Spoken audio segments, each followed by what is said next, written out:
ඔබ එකතු වෙන්නේ CN Audio Stories YouTube නාලිකාව සමගින්. අපි දැන් මේ ඉන්නේ CN Audiocast මැදිරිය තුල.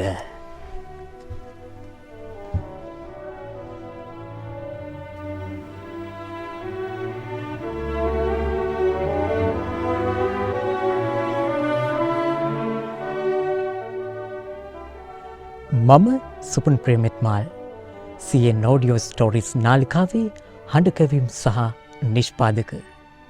ඔබට CN Audio Stories නාලිකාවෙන් රස විඳින්න පුළුවන් වික්ටෝරියානු යුගයේ ලියවුණු විශිෂ්ටතම නවකතා සහ කෙටිකතා audio books විදියට. රැඳ ඉන්න දිගටම CN Audio Stories සමගින්.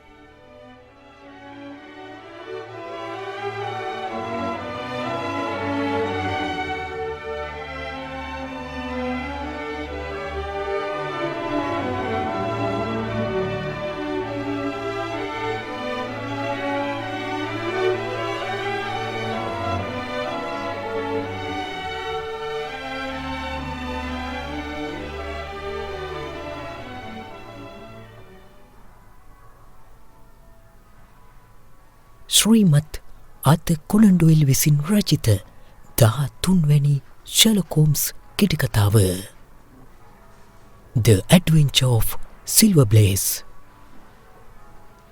පළමුවරට ප්‍රකාශයට පත් වූයේ වර්ෂ 1892 වසරේ.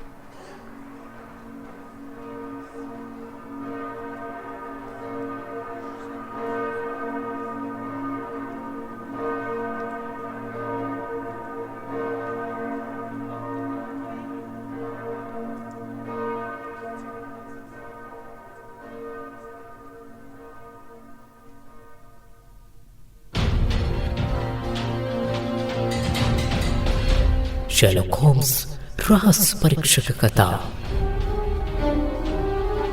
සිල්වර් බ්ලේස්ගේ වික්‍රමය සම්පූර්ණ කතාව.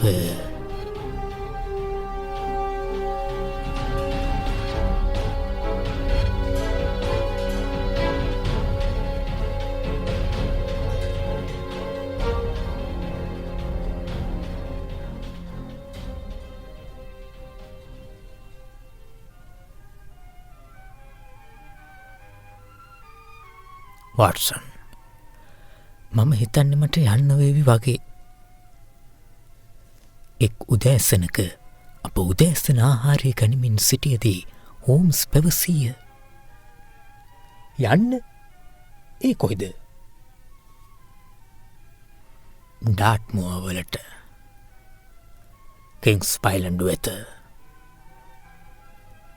හෝම්ස්ගේම ප්‍රකාශයට මට පුදුමයක් හේතුනේ නැත. ඇතින්ම මට තිබුණු එකම පුදුමේ නම් මුළු එංගලන්තය පුරාම එකම මාතෘකාවක් බවට පත්ව තිබූ මේ අසාමාන්‍ය සිදුවීමට ඔහු තවමත් මැදිහත් වී නොසිටීම ගැනයි. දවස පුරාම මගේ මිත්‍රයා කාමරේ පුරා එහා මෙහා ඇවිදිමින් සිටී, නෙකට පපුව මත තබාගෙන නළල රැලි කරගෙනය. ඔහු විටින් විට ඉතා සැර දුම්කොළ පුරුවමින් පයිපේ උරමින් සිටි අතර මම ඇසූ කිසිම ප්‍රශ්නයක් හෝ කියූ දෙයක් ඔහුට ඇසුනේ නැති ගානය. පුවත්පත් බෙදාහරින්නා එවූ හැම පුවත්පතකම අලුත්ම මුද්‍රණ ඔහු නිකමට පෙරලා බලා මුල්ලකට විසිකර දැමුවේය. කෙසේ වෙතත් ඔහු නිහඬව සිටියද ඔහු කල්පනා කරමින් සිටියේ කුමක් ගැනද යන්න මම හොඳින් දැන සිටීමි. ඔහුගේ බුද්ධියට අභියෝග කළ හැකි එකම එක ගැටලුවක් පමණක් ඒ වන විට ලන්ඩනයේ කතාබහට ලක්වමින් තිබුණි. එනම් විසික්ස් කුසලහානිය දිනාගැනීවියයි බොහෝ දෙනා විශ්වාස කළ අශ්වයාගේ අපිරහස් අතුරුදහන්වීම සහ ඌව පුහුණු කළ තැනැත්තාගේ කේද ජනක මරණයයි. ඒ නිසා මේ සිදුවීම වූ ස්ථානයට යාමට අදහස් කරන බව ඔහු එක්වරම පැවසූ විට එය මා බලාපොරොත්තු වූ දෙයක් විය. මගින් බාධාවක් වෙන්නේ නැත්නම් මමත් කැමති ඔබත් එක්ක යන්න එන්න. මම පැවසුවෙමි. මගේ හිතවත් වට්සන්, ඔබ මාත් එක්ක එන එක මට කරන ලොකු උදව්වක්. ඒ වගේම මම හිතනවා ඔබේ කාලේ අපත යන එකකුත් නෑ කියලා. මොකද මේ සිද්ධියට අදාළ සමහර කරුණු දිහා බැලුවාම පේනවා මේක අතිශය සුවිශේෂ සිදුවීමක් වෙයි කියලා. මට හිතෙන විදිහට අපිට පැඩින්ටන් වලින් පිටත් වෙන දුම්රිය අල්ලගන්න යන්තමට වෙලාව ඇති වෙයි වගේ. යන අතර මගදී අපි මේ ගැන වැඩි විස්තර කතා කරමු. ඔබ ළඟ තියෙන අර අනර්ග දුරදක්නා කණ්ණාඩියත් අරගෙන එනවා නම් මම බොහෝම කැමතියි.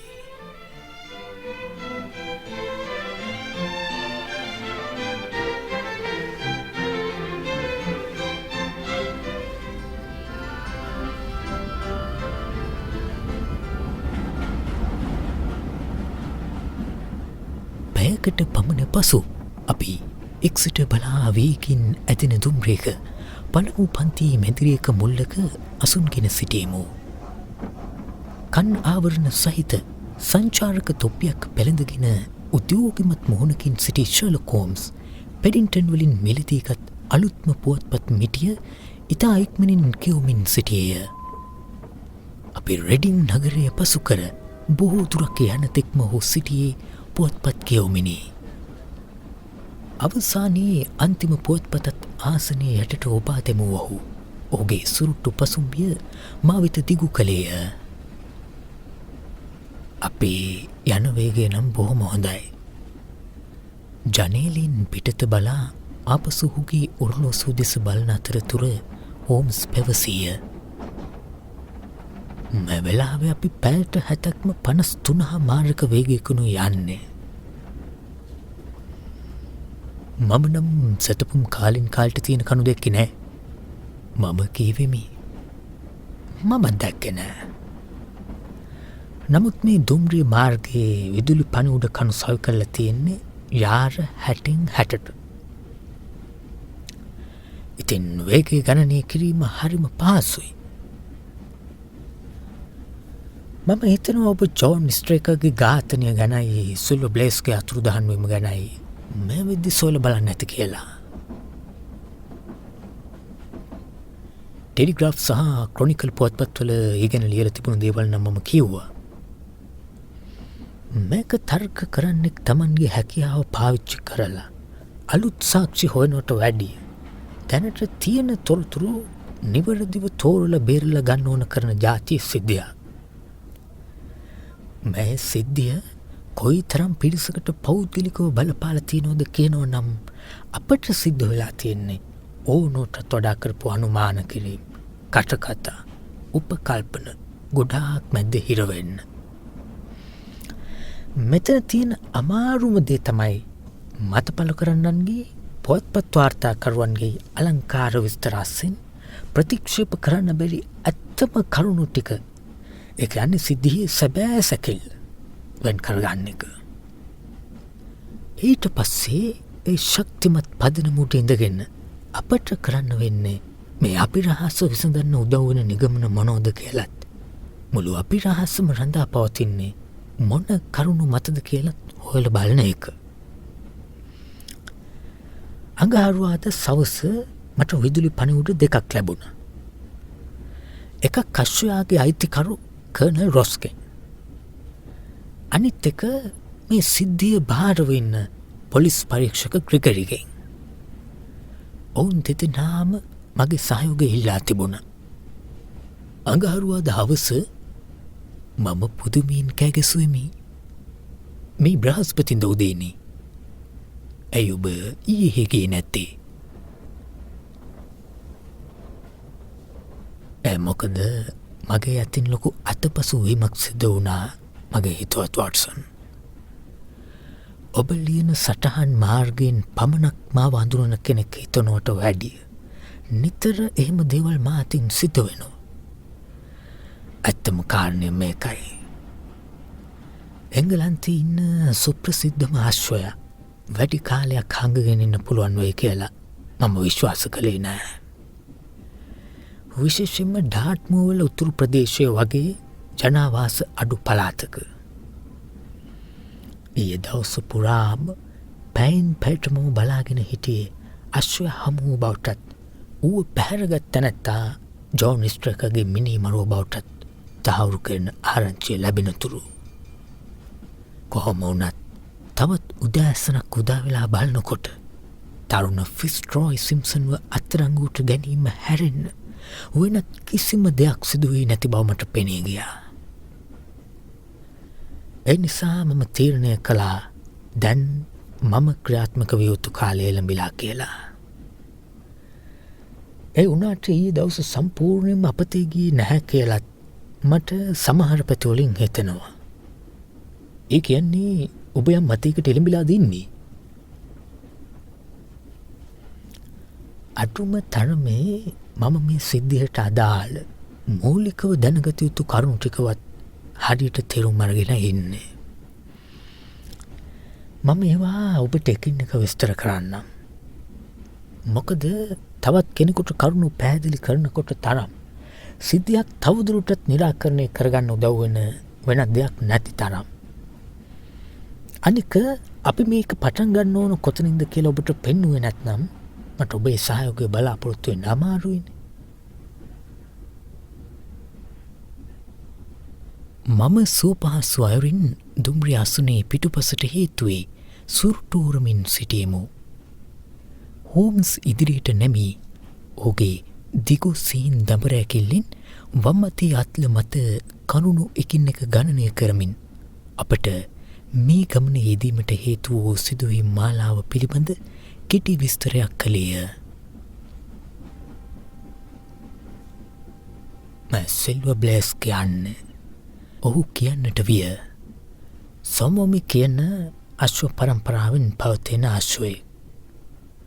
ඌ තමන්ගේ සුප්‍රසිද්ධ මුතුන් මිත්තන් වගේම අශ්ව පිටියේ දීප්තිමත් වාර්තා තියලා තියෙනවා. දැන් ඌ පසු වෙන්නේ 5 වෙනි අවුරුද්දේ. මේ වෙද්දී ඌ තමන්ගේ වාසනාවන්ත හිමිකරුවන කර්නල් රොස්ට තරංග බිමේ ලැබෙන සෑම ත්‍යාගයක්ම වගේ දිනා දීලා තියෙනවා. මේ ව්‍යසනය සිද්ධ වෙනකම්ම වෙසෙක්ස් කුසලානිය දිනා ගනීවි කියලා වැඩිම විශ්වාසයක් තිබුණු අශ්වයා වුණේ සිල්ව බ්ලේස්. ඌ වෙනුවෙන් නොට්ටු අල්ලලා තිබුණේ 3-1 අනුපාතයට. කොහොම වුණත් ඌ හැමදාම අශ්ව රේස් ලෝලින්ගේ ප්‍රධානම තේරීමක් වුණා. ඌ කවදාවත් ඒ විශ්වාසය කඩ කළේ නැති නිසා අර වගේ අඩු ඔට්ටු අනුපාතයක් යටතේ වුණත් විශාල මුදලක් ඌ වෙනුවෙන් නොට්ටු අල්ලලා තියෙනවා. ඒ නිසා බොහෝම පැහැදිලි ලබන අඟහරුවාද තරඟය ආරම්භ කරන වෙලාවට සිල්ව බ්ලේස් එතන නැති කරන්න දැඩි ඌමනාවක් තියෙන පිරිසක් ඉන්නවා කියන එක. මේ කාරණේ ගැන කර්නල් වරයාගේ පුහුණු අශ්වගාල පිහිටා ඇති කිංස් පයිලන්ඩ් වල අයත් හොඳ අවබෝධයකුණු පසු වුණේ. මේ ප්‍රියතම අශ්වයා ආරක්ෂා කර ගැනීම සඳහා ගන්න පුළුවන් සෑම ක්‍රියාමාර්ගයක්ම ඔවුන් අරගෙන තිබුණා.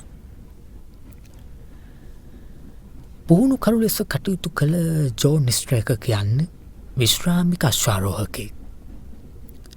ශරීරයේ බර වැඩිවීම නිසා තරබාරු වෙලා අශ්වයන් පැදීමෙන් ඉවත් වෙන්න කලින් කර්නල් රොස් වෙනුවෙන් අශ්වයන් පැදපු පුද්ගලයෙක්.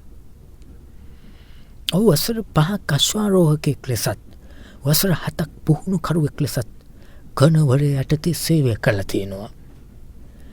ඒ වගේම ඔහු සෑම විටම තමන් ඉතා උනන්දුවෙන් වැඩ කරන අවංක සේවකෙක් බව ඔප්පු කරලා තියෙනවා. මේ කිංස් පයිලන්ඩ් අශ්වගාල හිටියේ මුළු අශ්වයන් 4 දෙනෙක් පමණයි. එනිසා ඒක කුඩා ස්ථානයක්. ස්ට්‍රික යටතේ සේවයට තරුණයන් 3 දෙනෙක් හිටියා. මේ 3 දෙනාගෙන් එක අයෙක් සෑම රාත්‍රියකම අශ්වගාලේ මුරට ඉන්නවා. ඒ වෙලාවට අනිත් තරුණින් දෙන්නා නිදා ගන්නවා අශ්වගාලට ඉහළින් පිහිටි නිදා ගැනීමට හදපු කාමරේ. මේ තරුණයන් 3 දෙනාම ඉතාමත්ම හොඳ චරිත ඇති අයලු. පුහුණුකරු ජෝන් ස්ට්‍රේක විවාහක කෙනෙක්. ඔහු ජීවත් වුණේ අශ්වගාල ඉඳලා යාර්ඩ් 200ක් පමණ ඈතින් පිහිටි කුඩා නිවසක. ඔහුට දරුවන් නෑ. ගෙදර වැඩට එක මෙහි කාර්යයක් ඉන්නවා. මේ අශ්වගාලවට ප්‍රදේශය ඉතාම පාලු ප්‍රදේශය. නමුත් උතුරට වන්නට හැතැක්ම භාගයක් පමණ දුරින් කුඩා නිවාස කිහිපයක් පිහිටලා තියෙනවා. ඒවා ඉදි කරලා තියෙන්නේ ටැවිස්ටොක් නගරයේ කොන්ත්‍රාත්කරුවෙක් විසින්. අසනීප වූ අයට එවගේම ඩාර්ට්මූර් වල ඇති පිරිසුදු වාතාශ්‍රය විඳ ගැනීමට එන අයට නවතින්න පුළුවන් වෙන්නයි ඒව සාදා තියෙන්නේ. අශ්වගාලට බටහිර දෙසට සතුපුම් දෙකක් පමණ ඈතින් තියෙනවා ටැවිස්ටොක් නගරය. එවගේම මේ ඩාර්ට්මූර් තැනිතලාව හරහා සතුපුම් දෙකක් පමණ එහාට ගියාට පස්සේ මැප්ලටන් නම් විශාල අශ්වපුහුණු මධ්‍යස්ථානය හමුවනවා. එක අයිති රෝඩ් බැක්වෝටර් නම් පුද්ගලයෙකුට. නමුත් ඒක පාලනය කරන්නේ සයිලස් බ්‍රවුන් නම් පුහුණුකරුවෙක් විසින්. මේ ස්ථාන හැරුණම අනිත් සෑම දිශාවකටම පිටලා තියෙන්නේ පාලු ඩාර්ට්මූර් තැනිතලාව. එහෙම සැරිසරන ජිප්සිවරුන් කීප දෙනෙක් ඇරෙන්න වෙන කිසි කෙනෙක් ඒ වාසය කරන්නේ නෑ. පසුගිය සඳුදා රාත්‍රියේ මේ මහා විපත සිදුවෙනකොටත් ඒ හරිය සාමාන්‍ය තත්ත්වෙම පැවතුණා. එදා හවසත් කිංස් පයිලන්ඩ් අශ්වගාලයේ අශ්වයන්ව පුහුණු කිරීමේ කටයුතු සුපුරුදු පරිදි සිදු කෙරුණා. පසුව රාත්‍රී 9ට අශ්වගාල අකුළු දමනු ලැබුවා. සේවක තරුණයන් දෙන්නෙක් රාත්‍රී ආහාරය ගන්න පුහුණුකරුගේ නිවස බලා ගියා. ඒ කියන්නේ අශ්වගාලේ ඉඳන් යාර 200ක් පමණ ඈතින් තියෙන පුහුණුකරුගේ නිවසට. අනෙක් තරුණයා ඒ කියන්නේ තුන්වැන්න වූ නෙඩ් හන්ටර් නම් තරුණයා මුර සේවය සඳහා අශ්වගාලේ නතර වුණා. 9 පහුවෙලා මිනිත්තු කිහිපයකට පස්සේ පුහුණුකරුගේ නිවසේ මෙහෙකාරී වුණු ඊඩිත් බැක්ස්ටර් මොරට හිටි තරුණය වෙනුවෙන් රාත්‍රී ආහාරය අරගෙන අශ්වගාල වෙත ගියා. ඇය රැගෙන ගියේ බැටළු මස් කරියක් සහිත කෑම පිඟානක්. අශ්වගාලේ ජලකරාමයක් තිබුණ නිසා ඔහුට බීමට යමක් රැගෙන ගියේ නෑ. අනික මුරසේවයේ යෙදී සිටින තැනැත්තා වතුර හැර වෙනත් කිසිම දෙයක් පානය නොකළ යුතු බවට එහි නීතියක් තිබුණා. පරිසරයේ ඉතා අඳුරු නිසාත් යන ගමන් මග වැටී තිබුණේ එලි මහන් මොඩුබිම හරහා නිසාත් ඇය අතේ ලන්තෑරුමක් රැගෙනයි ගියේ. ඒඩිත් බැක්ස්ටර් අශ්වගාලට යාර 30ක් තරම් ආසන්නයට ළඟාවන විටම අඳුර අතරින් මතුවුණු මිනිහෙක් ඇයට නතර වන ලෙස කෑගසා පැවසුවා. ලන්තෑරුමෙන් වෙදුණු කාපෑති ආලෝක වලල්ල මැදට ඔහු පැමුණාම ඔහු මහත්මා පෙනුමක් ඇති පුද්ගලයෙක් බව ඇයට දකින්න ලැබුණා. ඔහු ඇඳ සිටියේ අලු පැහැති ටීඩ් ඇඳුමක්. ඔහු පැළඳගෙන හිටිය රෙදි තොප්පියක්. එවගේම ඔහු මඩවලින් ආරක්ෂා වෙන්න පාදවලට ඉහළින් පළඳින ගේට්ස් පාදාවරණ පැළඳ ඉඳලා තියෙනවා. ඔහුගේ අතේ තබාගෙන ඉඳලා තියෙනවා කෙළවරේ ගුලියක් සහිත බර සැරයටියක්. නමුත් ඇගේ සිතට වැඩියෙන්ම කාවැදුණු දේ වුණේ ඔහුගේ මුහුණේ තිබුණු අතිශය සුදුමැලි ස්වභාවයයි ඔහුගේ කලබලකාරී හැසිරීමයි. ඔහු වයස අවුරුදු 30ට අඩු කෙනෙක් නෙවෙයි වැඩි කෙනෙක් බවයි ඇය කියන්නේ. මට කියන්න පුළුවන්ද මම මේ ඉන්නේ කොහෙද කියලා? ඔහු ඇසුවා. මම ඔබේ ලන්තෑරුමේ එළිය දකින්නකම්ම හිතාගෙන හිටියේ මේ මුඩුබිමෙන්ම රැය පහන් කරන්න වෙයි කියලා. ඔබ මේ ඉන්නේ කිංස් පයිලන්ඩ් අශ්වපුහුණු මධ්‍යස්ථානයට බොහෝම ළඟින්. ඇය පිළිතුරු දුන්නා. ඇත්තමද? ඔහු උද්‍යෝගයෙන් කෑ ගැසුවා. මට දැනගන්න ලැබුණ හැමදාම රැට අශ්වගාලේ සේවක තරුණයෙක් තනියම මොරට ඉන්නවා කියලා. සමහර විට ඔබ මේ ගෙනියන්නේ ඔහුගේ රෑ කෑමික වෙන්න ඇති. ඉතින් අලුතෙන් ඇඳුමක් එහෙම ගන්න සල්ලි ටිකක් එහෙම හොයාගන්න ඔබ අකමැති වෙන එකක් නෑනේ. එහෙම නේද? ඔහු තමා ඇඳ සිටි කබාය සාක්කුවෙන් හකුලන ලද සුදු පැහැති කඩදාසි කෑල්ලක් එළියට ගත්තා. මේ කදරෑ අර තරුණයට ලැබෙන සලස්වන්න.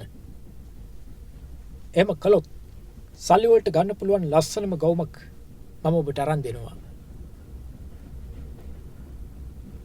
ඔහුගේ මේ හැසිරීම නිසා ඇය හොඳටම බියටපත් වුණා.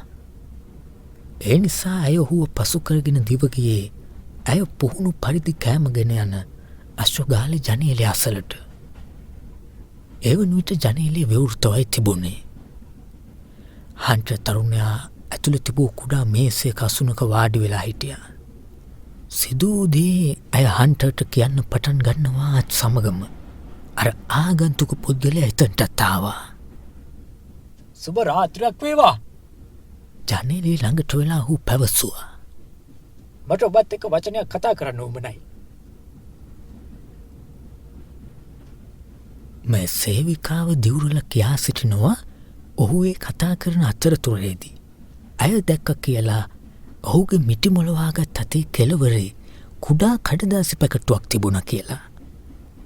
ඒක අතින් පොඩ්ඩක් එළියට ඇවිත් තිබුණලු. ඇය ඒක දැකලා තිබුණා. මොකක්ද තමුසෙට මෙහි තියෙන වැඩි? හන්ටර් තරුණයා කෑ ගැසුවා.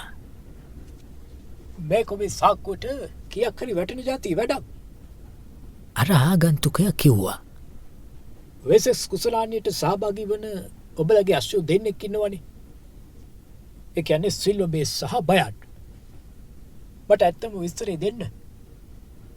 බරත් එක්ක බැලුවම ෆර්ලොන් 5ක දුරකදී සිල්ව ප්ලේස්ට වඩා යාර 100ක් ඉස්සර වෙන්න බයට්ට පුළුවන් කියන්නේ. ඒක ඇත්තක්ද? ඒ වගේම අශ්වගාලේ අය ඇත්තටම ඔට්ටු අල්ලලා තියෙන බයට්ට කියන්නේත් ඇත්තක්ද? තමුසෙත් එහෙනම් අර ජරා ඔත්තුකාරයෙක්. තරුණයා කෑ ගැහුවා. මම පෙන්වන්නම් කිංස් පයිලන්ඩ් වල අපි ඔය වගේ උන්ට සලකන විදිය. ඔව් එක පාරට මසුනෙන් නැගිටලා බල්ලව ලිහා දාන්න අශ්වගාල හරහා දිව්වා. එවලේ අර වැඩකාරිය අපහු නිවස දිහාවට දිව්වා. ඒත් දුවන ගමනේ ආපහු හැරිලා බලද්දි දැක්කා අර ආගන්තුකයා ජනේලිය තුලින් ඇතුළට බීගෙන බලාගෙන ඉන්නවා. හැබැයි මිනිත්තුවකට විතර පස්සේ හන්ට බල්ලා එක්ක එළියට දුවගෙන එද්දි අර මිනිස්සේ එතනින් අතුරුදහන් වෙලා. ගොඩනැගිලි වටේටම දිව්වත් හැම තැනක්ම හෙව්වත් ඔහු ගැන කිසිම හෝඩුවාවක් හොයාගන්න හන්ටර්ට බැරි වුණා. පොඩක් ඉන්න මම කීවෙමි. අර සේවක තරුණයා බල්ලා එක්ක අශ්වගාලෙන් එළියට දුවද්දි දුර ඇරලා දාලද ගියේ. විශිෂ්ටයි වොට්සන්. අත විශිෂ්ටයි. ඒ කාරණාව කොයිතරම් වැදගත්ද කියලා මට තදින්ම හිතුණා. ඒ නිසා මම ඒක තහවුරු කරගන්න ඊ ඩාර්ට්මූර් වලට විශේෂ විදුලි පණිවුඩයක් යවුවා. තරුණයා එළියට යන්න කලින් දොර අකුළු දැමලා ගිහින් තියෙන්නේ. ඒ වගේම මම තව දෙයක් කියන්නම්.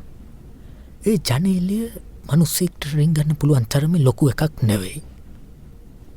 හන්ට අර තරුණයන් දෙන්න එනතුරු බලා ඉඳලා පසුව පුහුණු කරුට පණිවිඩයක් යවලා සිදු දේ ගැන දැනුම් දුන්නා. ස්ට්‍රේක ඒ විස්තරය අහලා කලබල වුණත් ඒ සැබෑ බරපතලකම ඔහුට තරම් වැටහුණු බවක් පෙනුනේ නැහැ. කොහොම වුණත් ඒ නොහුගේ සිතට යම් නොසන්සුන් බවක් දැනී තිබුණා. පාන්දර එකට පමණ අවදි වුණු ස්ට්‍රේක මහත්මිය දුටුවේ ඔහු එවලේ ඇඳුම් අඳිමින් සිටින ආකාරයක්. ඇය ගැන විමසුවම ඔහු කියා සිටියේ අශ්වයන් ගැන ඇති වූ බිය නිසා නින්ද නොවන බවත් අශ්වගාලට ගොස් සියල්ලම හොඳින් තිබේදයි බැලීමට ඔහු අදහස් කරන බවක්. ජනේලයට වැටෙන වැහි බිඳු හඬ ඇසුණු නිසා ඇය ඔහුගේ නිවස රැඳී සිටින ලෙස බැගෑ පැත්තෝ ඉල්ලා සිටියා. නමුත් ඇගේ ඉල්ලීම් නොසලකා හැරි ඔහු තමාගේ විශාල වැහි කබාය දාගෙන නිවසෙන් පිටව ගියා. උදෑසන 7ට පමණ අවදි වුණු ස්ට්‍රේක මහත්මිය දුටුවේ තමන්ගේ සැමියා තාමත් පැමිණ නැති බව. ඉක්මනින් නැඳුම් ඇඳගත් අය නිවස මෙහෙකාරයුද්ධ කැඳවාගෙන අශෝගාල දෙසට ගියා. ඇයෙහි යනකොට දුර විවෘතව තිබුණා. ඇතුළ පුටුවක් මත ගුළු වෙලා හිටි හන්ට සම්පූර්ණයෙන්ම සේවිකල්ලෝ ස්වභාවයක නොහිටියේ. අශෝගාල හිස්ව තිබුණා. පුහුණු කරුගේ සලකුණක්වත් පේන තිබුණේ නෑ. අශ්වරේස්වලට අවශ්‍ය ආම්පන්න ගබඩා කරලා තියෙන සෑදල කාමරයට ඉහලින් පිහිටි පිදුරු කපන කොටස නිදා සිටි අනෙක් තරුණයන් දෙන්නව ඉක්මනින් අවදි කරවනු ලැබුවා. තද නින්ද සිටි නිසා රාත්‍රී කිසිම ශබ්දයක් ඔවුන්ට ඇසී තිබුණේ නෑ. හන්ට බලගතු මද්‍රව්‍යක බලපෑමකට ලක්ව සිටි බව ඔවුන්ට පැහැදිලි වුණා. ඔහුට වචනයක්වත් කතා කරගන්න බැරුව මත් වෙලයි හිටියේ. එනිසා මත්ගතිය අඩුවනතුරු ඔහුට එහෙම්මම නිදාගන්න හැරලා තරුණයන් දෙන්නයි ස්ට්‍රෙක්ක මහත්මයයි මෙහෙකාරියයි අතුරුදන් වූවන් ස්වා එලියට දෙව ගියා. පුහුණුකරු අශ්වයාට ව්‍යායාම ලබාදීම සඳහා උදෙන්ම පිටෝ යන්න ඇතැයි කියලා ඔවුන්ට යම් බලාපොරොත්තුවක් තිබුණා.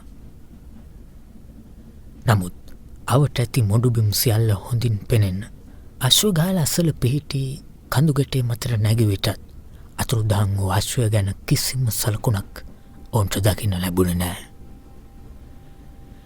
එය වෙනුවට ඔවුන් දුටුවේ මහා ඛේදවාචකයක් සිදු වී ඇති බවට අනතුරු වන දසුනක්. අශ්වගාල ඉඳලා සතපුම් කාලක් පමණ දුරින් තිබුණු කටු පඳුරක් මත ජෝන් ස්ට්‍රේකගේ කබාය පැටලී ලෙල්ල දෙමින් තිබුණා. ඊටත් මදක් එහායින් මුඩුබිමේ තිබුණු පාත්‍රයක හැඩේගත් වලක පතුල තිබිලා මේ අවාසනාවන්ත පුහුණුකරුවේ මල්සිරුර හමු වුණා. යම් කිසි බර ආයුධයකින් එල්ල කළ ම්ලේච්ඡ පහරකින් ඔහුගේ හිස තැලි පොඩි වෙලා ගොස් තිබුණා. එවගේම ඔහුගේ කලවේ තුවාලයක් සිදු වෙලා තිබුණා. ඒතා තිවුණු ආයුධයකින් සිදු කළ බවට පැහැදිලිව පෙනෙන දිගු කැපුම් පාරක්. කොහොමුණත් ස්ට්‍රේක තමන්ට පහර දුන්න අයට එරෙහිව දැඩිව සටන් කර තිබෙන බව පැහැදිලි. මොකද ඔහුගේ දකුණු අතේ කුඩා පිහියක් තිබුණා. ඒක මිට දක්වාම ලේ තැවරිලා කැටිගහලා තිබුණේ. ඔහුගේ වම් අතේ කළු සහ රතු වර්ණ සේදපටියක් තදින් අල්ලාගෙන හිටියා. ඒ සේදපටිය ඊට කලින් දවසේ රාත්‍රියේ අශ්වගාලට ආපු අර ආගන්තුකයා බෙල්ලේ පැලිඳ සිටි පටිය බවට මෙහෙකාරිය හඳුනාගත්තා. ඒ වගේම සිහිවිකල් බවින් මිදුනට පස්සේ හන්ටර් තරුණයාත් ඒ පටිය ඒ ආගන්තුකයාගේ බවට තහවුරු කරලා තිබෙනවා. ඊළඟට අතුරුදහන් වුණු අශ්වයා ගැන කියනවා නම් අර මිනිහ හමු වලේ පතුල තිබුණු මඩවලින් ඕනෑ තරම් සාක්ෂි ලැබුණා පොර බැදීම සිදු වුණු වෙලාවේ අශ්වය එතන සිටි බවට. නමුත් එදා උදෑසන සිටම මෙවන තෙක් වූ අතුරුදහන් විශාල ත්‍යාග මුදලක් දෙන බවට ප්‍රකාශයට පත් කර තිබුණත් ඩාර්ට්මූර් වල සිටින සියලුම ජිප්සිවරුන් වෙපරමින් හිටියත් තවමත් උගන කිසිම තොරතුරක් ලැබේ නැහැ. අවසාන වශයෙන් අර සේවක තරුණයා ඉතිරි කරපු ආහාර කොටස් පරීක්ෂා කරලා බැලුවාම පෙනී ගියේ එහි කුඩු කළ අපි සැලකිය යුතු ප්‍රමාණයක් අරංගු වී තිබුණු බව. නමුත් එදා රාත්‍රියේ නිවසේ ආහාරයට අරගෙන තිබුණත් ඒ ආහාර මුණත් ඔවුන්ට කිසිම හානියක් වෙලා තිබුණේ නැහැ. අර මෙහෙකාරිය කිව්වනේ අය ආපහු නිවස වෙතට දුවන ගමන් ආපහු අශ්වගාල දිහා හැරිලා බලද්දි දැක්කා අර ආගන්තුකයා ජනේලය තුලින් ඇතුළට එපීගෙන බලා ඉන්න ආකාරයක් ඇයි දුටු බවක්. ඉතින් හන්ටර් තරුණයා බල්ලව ලෙහාගෙන ඉන්න ගියාට පස්සේ අර ආගන්තුකයා ජනේලය ළඟ සිටගෙන සිටින අතරතුර අර පැටළු මස් කරිය සහිත කෑම පිඟානට කුඩු කලබින් දැමන්න ඇති බවටයි පොලිසිය සැක කරන්නේ. ඉතින් වොට්සන් කෙසිදු අනුමානයක් එකතු නොකර ඉතාම ඍජුව ප්‍රකාශ කරනවා නම් සිද්ධියේ ප්‍රධානම කරුණු තමයි ඒ. දැන් මම තවදුරටත් කියන්නම් මේ සම්බන්ධයෙන් පොලිසිය මොනවද කරලා තියෙන්නේ කියලා. මේ පරීක්ෂණය භාරව ඉන්නේ පොලිස් පරීක්ෂක ග්‍රෙගරි කියලා ඉතාම දක්ෂ නිලධාරියෙක්. හැබැයි ඔහුට ඌට වඩා හිතන්න පුළුවන්කමක් තිබුණ නම් ඔහුට ඔහුගේ වෘත්තීය ජීවිතයේ මීට වඩා ඉහළ තැනකට යන්නත් තිබුණ. ඔහු පැමිණි වෙගසම කළේ මොකක්ද? සැක කෙලින් මෙල්ල වෙන පුද්ගලයාව හොයාගෙන අත්අඩංගුවට ගැනීම. ඔහු ඔස්වා ගැනීම අමාරුතයක් වුණේ නැහැ. මොකද ඔහු පදිංචි වෙලා හිටි මා කලින් සඳහන් කළ අර නිවාසවලින් එකක. ඔහුගේ නම ෆිට්ස්රොයි සිම්සන්. ඔහු ඉතා වංශවත් පවුලක උපන් හොඳ අධ්‍යාපනයක් ලබපු කෙනෙක්. නමුත් තශ්වරේස් නිසා තමන් සතු විශාල ධනස්කන්ධයක් නාස්ති කරගත් ඔහු දැන් ජීවත් වෙන්නේ ලන්ඩන් නුවර ක්‍රීඩා සමාජවල ඉතාම රහසිගතව ඔට්ටු තැබීමේ ව්‍යාපාරයක් කරගෙන යමින්. ඔහුගේ ඔට්ටුපොත පරීක්ෂා කර බැලීමේදී පෙනී ගියා ඔහු සිල්වර් බ්ලේස් අශ්වයාට එරෙහිව පවුම් 5000ක් වටිනා ඔට්ටු සටහන් කරගෙන ඇති බව. අත්අඩංගුවට පත් වූ අවස්ථාවේ ඔහු කැමැත්තෙන්ම ප්‍රකාශ කර හිටියා ඔහු ඩාර්ට්මූර් වෙත ආවේ කිංස් පයිලන්ඩ් අශ්වගාලේ අශ්වයන් ගැනත් ඒ ආසන්නයේ තියෙන මැප්ලටන් අශ්වගාලේ සයිලස් බ්‍රවුන් යටතේ ඉන්න ඩෙස්පෙරෝ කියන දෙවනි ජනප්‍රියම අශ්වයා ගැනත් තොරතුරු ටිකක් හොයාගන්න කියලා. නමුත් ඔහු ප්‍රතික්ෂේප කළේ නැහැ ඊට කලින් දවසේ හවස ඔහු කිංස් පයිලන්ඩ් අශ්වගාලට ආපු බවට. හැබැයි ඔහු දිවුරල කියා සිටිනවා ඔහුට ඒ වගේ ඛේදවාචකයක් කිරීමේ කිසිදු චේතනාවක් තිබුණේ නැහැ. ඔහුට ඕනේ උනේ තමන්ම ගිහින් ඇත්ත තොරතුරු ටිකක් දැනගන්න එක විතරයි කියලා. නමුත් මියගිය පුද්ගලයාගේ අතේ තිබී හමුණු සේද කරපටිය ඔහුට පෙන්නුවම මිනිහා හොඳටම සුදු මැලි වුණා. කලින් දවසේ රෑ ඔහුගේ බෙල්ලේ තිබුණු ඒ කරපටිය ස්ට්‍රේකර්ගේ අතට ගියේ කොහොමද කියලා පැහැදිලි කරන්න ඔහුට කොහොමත්ම හැකියාවක් තිබුණේ නැහැ. ඔහුගේ ඇඳුම් තෙත බරිත වී තිබීමෙන් පෙනුනේ ඊට කලින් දවසේ රාත්‍රියේ තිබුණු වහිකුණාටුවට ඔහු අසුවේ ඇති බව. ඊයම් දමා බඩ කරලා තිබුණු ඔහුගේ සැරයටිය කියන්නේ එක දිගට පහර දුන්නොත් කෙනෙක්ගේ හිසක් තැලී පොඩි කරන්න පුළුවන් ජාති ආයුධයක්. නමුත් ඔහුගේ ශරීරයේ කිසිම තුවාලයක සලකුණක් තිබුණේ නැහැ. නමුත් ස්ට්‍රේකර්ගේ අතේ තිබුණු ලේ තවුණු පිහේ දිහා බැලුවහම පැහැදිලි එක්කෙනෙක්ගේ හරි ඇගේ තුවාලයක් තියෙන්නම ඕන කියලා. ඔන්න ඕකයි වොට්සන් කෙටිම විස්තරේ. දැන් ඔබට පුළුවන් නම් මේකට යම් ආලෝකයක් ලබා දෙන්න මම එක ගොඩාක් අගය කරනවා.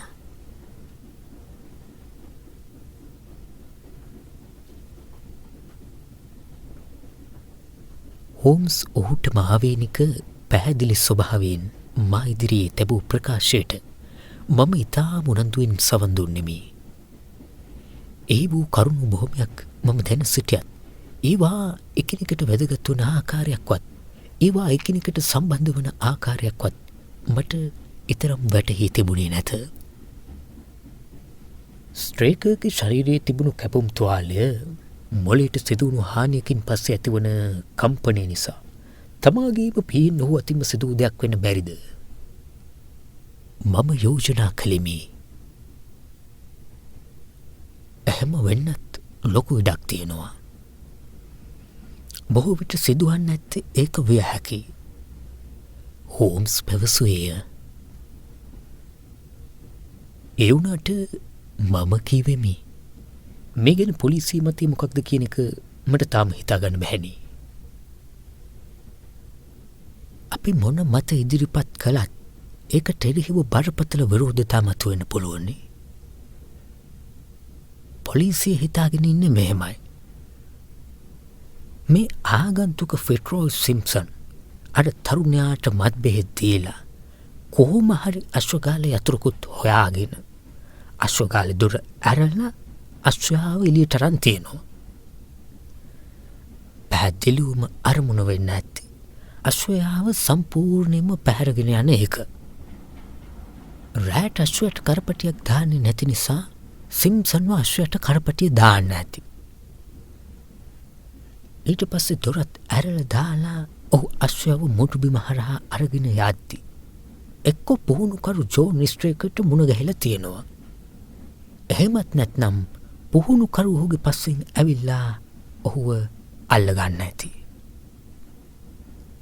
ඊට පස්සේ එතන රණ්ඩුවක් ඇති වෙන්න ඇති. සිම්සන් තමන්ගේ බර සැරයටින් පුහුණුකරුගේ ඔළුවට තදින් පහරක් එල්ල කළා.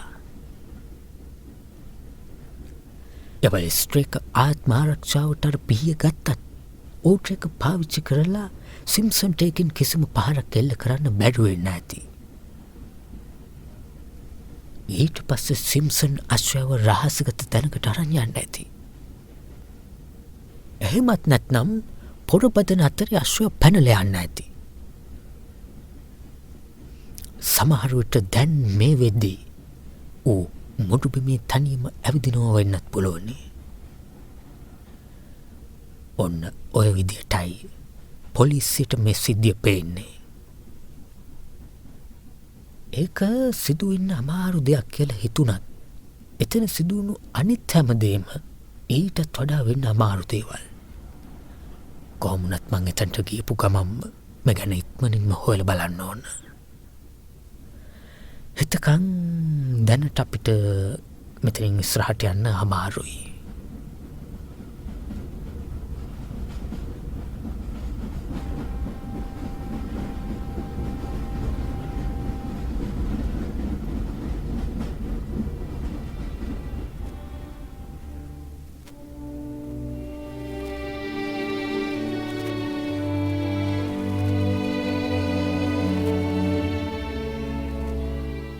පලිහක මධ්‍යයේ ඇති නිරුමක් මෙන් පේටි ඩාට්මුවහි ටැවිස්ටොක් නම් කුඩා නගරයට අප ළඟාවන විට සවස් වී තිබිණි.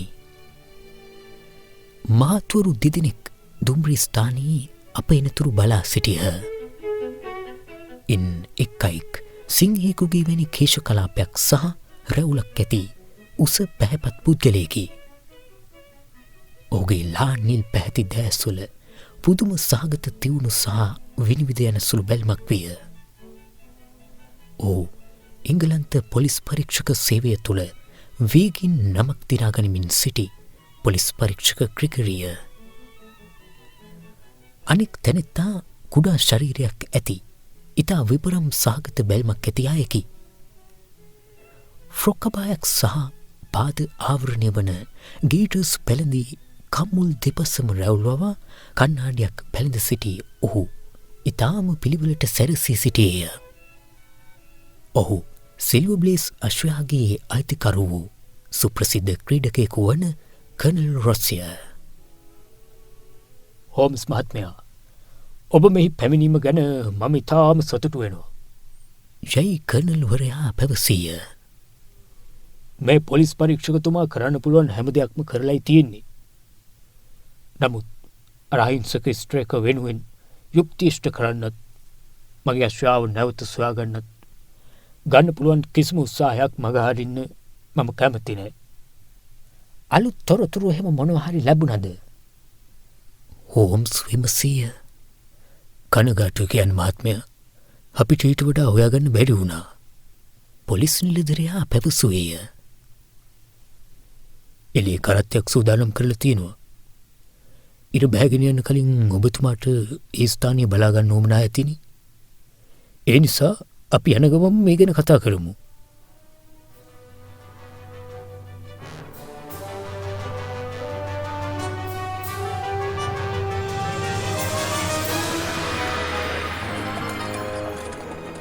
මිනිත්තුවකට පමණ පසු අපි සියලු දෙනාම පහසු අශ්වකරත්තයක අසුන්ගෙන ඒ පැරණි ඩෙවන්ෂර් නගරය හරහා වීගෙන් ගමන් කළෙමු. පොලිස් පරීක්ෂක ග්‍රෙගරිගේ සිත පිරී තිබුණේ තමා භාරව සිටින මේ සිද්ධිය ගැනමය. ඔහු දිගින් දිගටම කරුණු විස්තර කළ අතර හෝම්ස් විටින් විට ප්‍රශ්නයක් වූ අදහසක් ඉදිරිපත් කළේය. කර්නල් රොස් දෑත් පපුට හරස් කර බැඳගෙන තුප්පිය දැස් මතට පහත් කරගෙන ආසනයට හේතු වී සිටි අතර මම ඔවුන්ගේ සංවාදයට ඉතා උනන්දුවෙන් සවන් දුන්නෙමි. ග්‍රෙගරි ගොඩනගමින් සිටි මතය හෝම්ස් දුම්රීදී මට කිව් විස්තරයට බේවින් සමාන විය. ෆිට්ස්රෝයි සිම්සන්ව කොටු කරන දැල දැන් හෙලලයි තියෙන්නේ. ග්‍රෙගරි කීවය. මම හිතන විදියට මේ වැඩේ කළේ ඔහුමයි. හැබැයි ඒත් මම දන්නවා අපිට තියෙන දෙපැත්තකට දෝලණය වන සාක්ෂි කිහිපයක් විතරයි කියලා. ඒ කියන්නේ අලුතින් යමක් හොයාගත්තොත් මේ ඔක්කොම වෙනස් වෙන්නත් පුළුවනි. එතකොට ස්ට්‍රේක ළඟ තිබී හමු පිහිය ගැන මොකද කියන්නේ? හෝම්ස් විමසිය.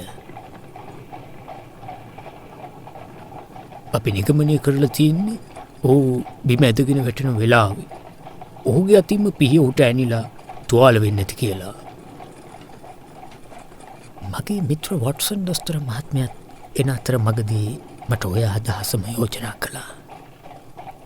ඒක එහෙම වුණොත් මේ සිම්සන් කියන මනුස්සයට එරෙහිව ඒක තදින්ම බලපානවා.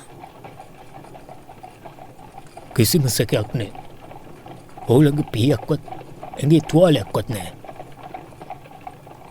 නමුත් ඔහුට එරෙහිව තියෙන සාක්ෂි ඇත්තටම හරිම ප්‍රබලයි. මේ ජනප්‍රියම අශ්වය නැතිවෙන එක ගැන ඔහුට ලොකු උවමනාවක් තිබුණා. අශ්වගාල සේවකයට මද්ද්‍රව්‍ය දීම ගැන සැකෙල්ල වෙන්නේ ඔහුට. කුරාටුව වෙලාවේ ඔහු හිටියේ එළිය කියන එකත් ස්ථිරයි. ඒ වගේම ඔහු ළඟ බර්සරියටයක් තිබුණා. මියගිය කෙනාගේ අතේ තිබිලා හමු වුණේ ඔහු පැළඳ සිටි සේද කරපටිය. මම නම් හිතන්නේ ඔහු ජෝරියක් ඉදිරියට ගෙනියන්න ඕන කරන තරම් කරුණු අපි ළඟ තියෙනවා. හෝම්ස් හිස දෙපසට වෙනුවේය.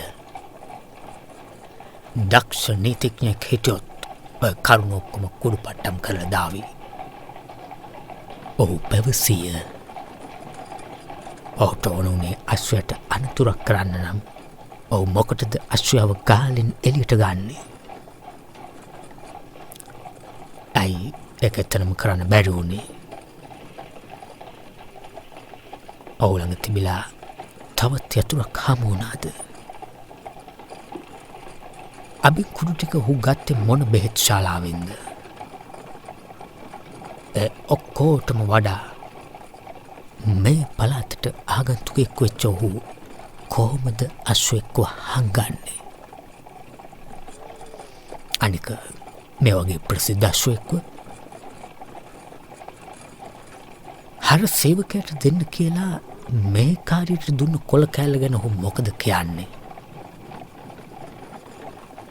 ඔහු කියන්නේ ඒක පවුන් 10 නෝට්ටුවක් කියලා. ඔහුගේ මුදල් පසුම්බියේ එහෙම නෝට්ටුවක් තිබිලා හමු වුණා. හැබැයි හෝම්ස් මහත්මයා ඔබ මතු කරන අනිත් ගැටලු නම් පේන තරම් බරපතල ඒවා නෙවෙයි. ඔහු මේ පළාතට අමුත්තෙක් නෙවෙයි. මීට කලින් ගිම්හාන කාලවලදී දෙවරක්ම ඔහු ටැවිස්ටොක් වල නතර වෙලා ඉඳලා තියෙනවා. අබින් සමහර විට ලන්ඩන් වලින් ගේන්න ඇති. යතුරු ගැන කියනවා නම් යතුරෙන් වැඩේ කරගත්තට පස්සේ ඒක ඔහු වීසි කරන්න ඇති. අශ්වයාව සමහර විට මේ මුඩුබිමේ තියෙන පරණ පතල් වලක් පතුලේ හංගල වෙන්නත් පුළුවනි.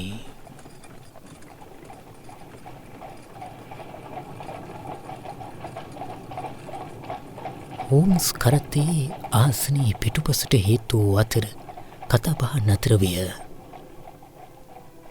මිනිත්තු කිහිපයකට පසු මාර්ගය අසල පිහිටි වහලය ඉදිරියට නිරා ඇති පිළිවෙලකට තැනූ කුඩා රතුගඩුල් නිවසක් ඉදිරිපිට අපගේ රියදුරු කරත්තය නතර කළේය.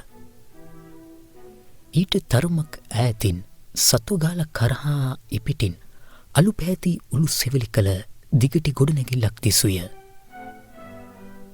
අන් සෑම දෙසකටම දක්නට ලැබුණි පරවී යන පර්ණාංග නිසා ලෝකඩ පැහැට හැරුණු සිතිජීතෙක් වේදී කිය මුඩුබිමේ පහත් කඳු ගැටයන්ය. එම මනරම් දසුනට බාධාවෝයේ ටැවිස්ටොක් නගරයේ පල්ලියේ කොත සහ බටහිර දෙසට වන්නට මැප්ලටන් අශ්වගාල සලකුණු කරමින් පිහිටි නිවාස කීපයක් නිසාය. හෝම්ස් හැර අපි සියලු දෙනාම කරත්තෙන් බැස්සෙමු.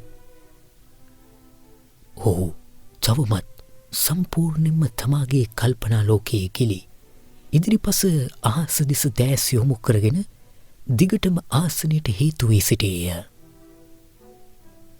මා ඔහුගේ එක් අතකින් නැල්ලූ විට ඔහු හදිසියේම ගැස්සී පියවිලෝකට පැමිණ කරතින් බැසගත්තේය.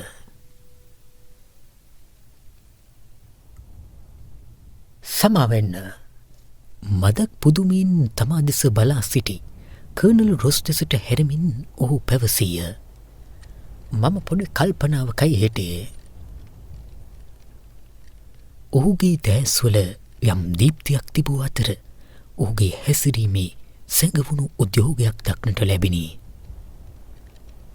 හෝම්ස්ගේ ගති පැවතුම් ගැන හොඳින් දන්නා මට එයින් පැහැදිලි වූයේ ඔහුට කිසියම් හුඩුවාවක් හමු වී ඇති බවයි.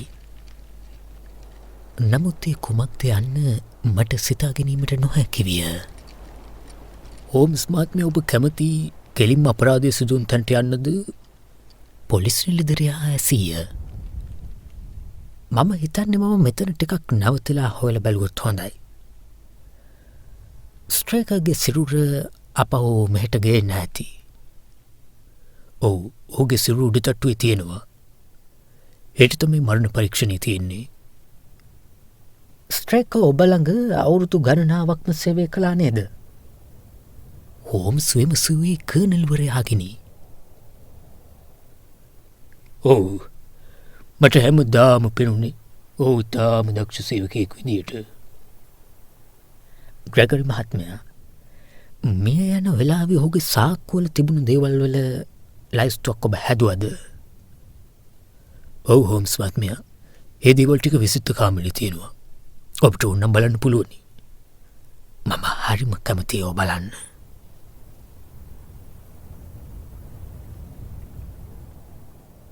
අප සියලු දෙනාම ඉදිරිපස තිබූ විසිත්ත කාමරයට ඇතුළු වී මැදමේසේ වටා අසුන් ගත්තෙමු.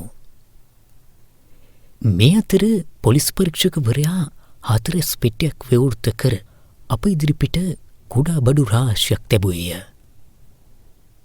එහි ගිනිකූරු පෙට්ටියක්, අඟල් 2ක් පමණ දිග ඉටිපන්දම් කැබැල්ලක්, ADP වර්ගයේ බ්‍රයලි පයිපයක්, දිගට කපන ලද කැවෙන්ඩිෂ් දුම්කොළවුන්ස භාගයක් පමණ පිර වූ සීල් මත්ස්‍ය සම්මල්ලක්, රන් දම්බලක් සහිත රිදි ඔරලෝසුවක්, රන් පවුම් 5ක්, ඇලුමිනියම් පැන්සල් කොපුවක්, කඩදාසි කිහිපයක් සහ ලන්ඩනයේ වයිසා සමාගම ලෙස සලකුණු කළ ඉතා සියුම් නොනමෙන තලයක් සහ ඇත්තල මිටක් සහිත පිහියක්ද විය.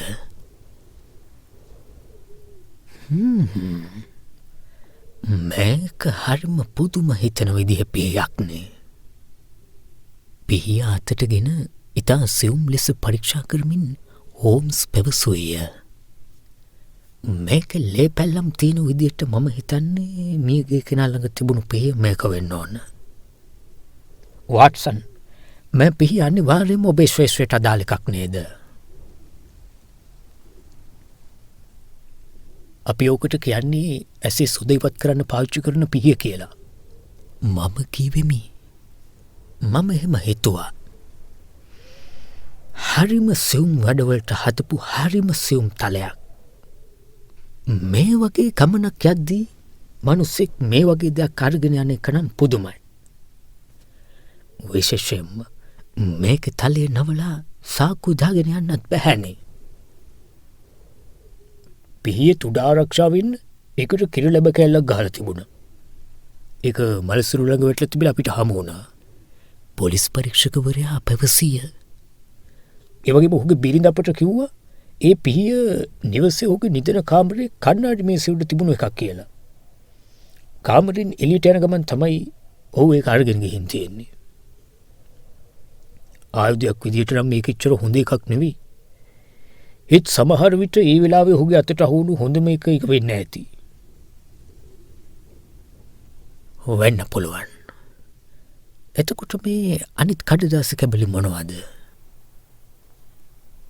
ඕවයින් 3ක් පිදුරු වෙලින්දන්ගෙන් පිදුරු ගත්ත රිසිට්පත්.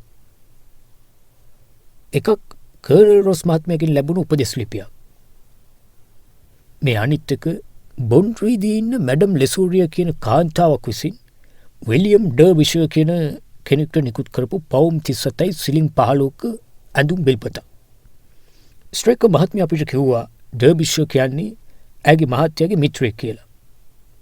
ඔහුගේ ලිපි ඉඳලා හිටලා ඔවුන්ගේ නිවස ලිපිනයට එනවා කියලත් ඇය කිව්වා.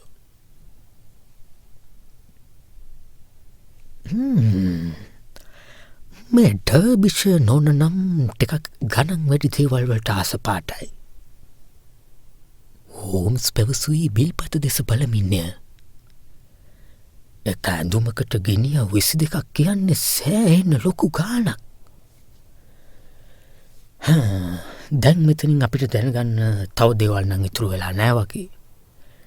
ඒ නිසා අපි දැන් අපරාධය සිදු වුණු තැනට යමු.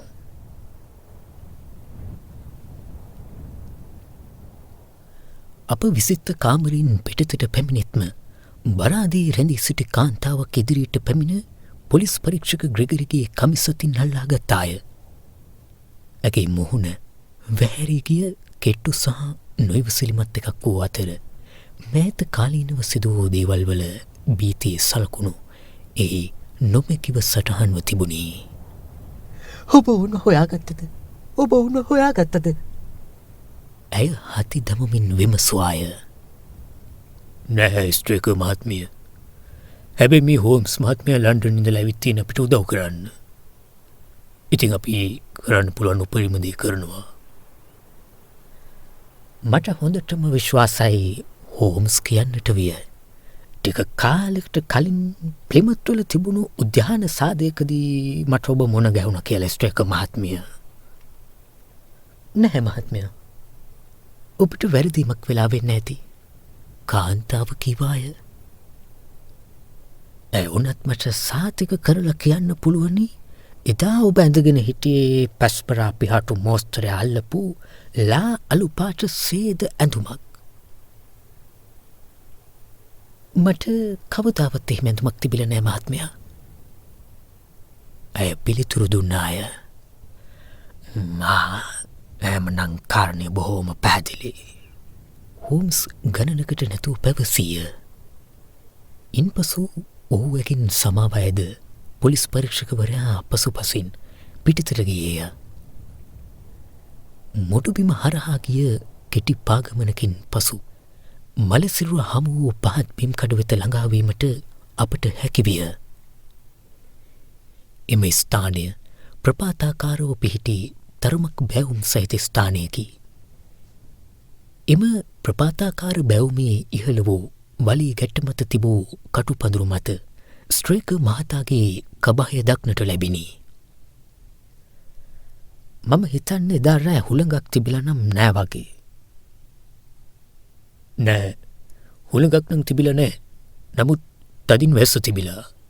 පොලිස් නිලධරයා පැවසීය.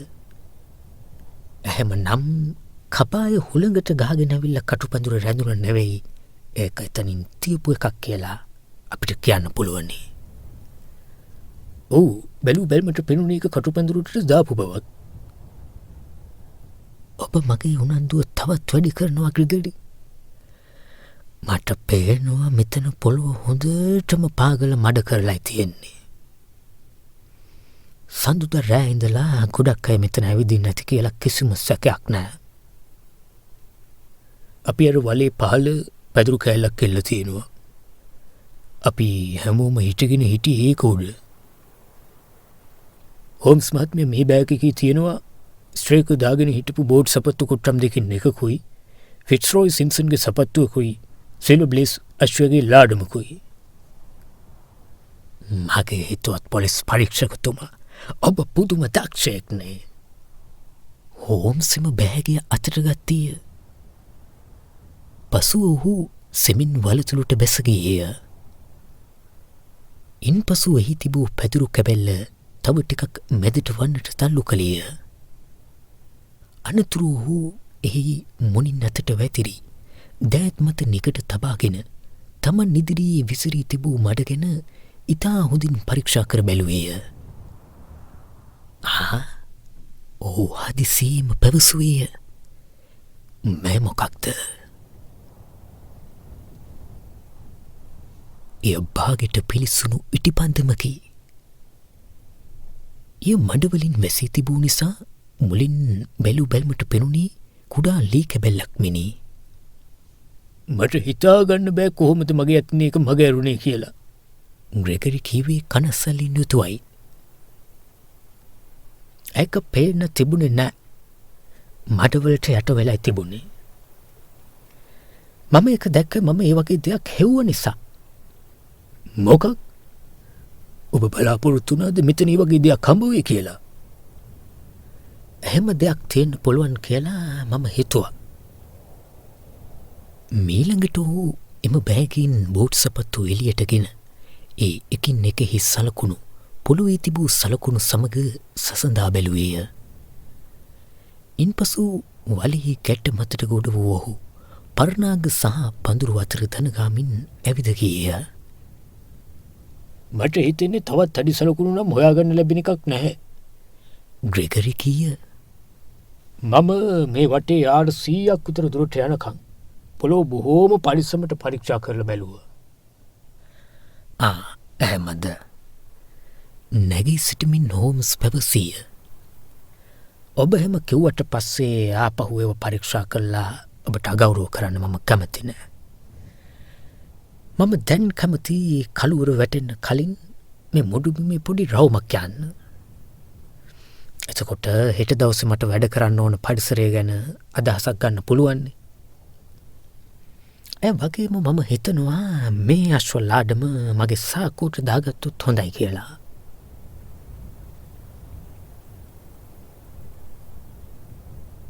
මගේ මිත්‍රයාගේ නිහාඩ සහ විධිමත් ක්‍රියාපටිපාටිය ගැන යම් නොගසිලිමක් බවක් පෙන්නුම් කළ කර්නල් රොස් ඔහුගේ ඔරුලෝසුව දෙස බැලුවේය.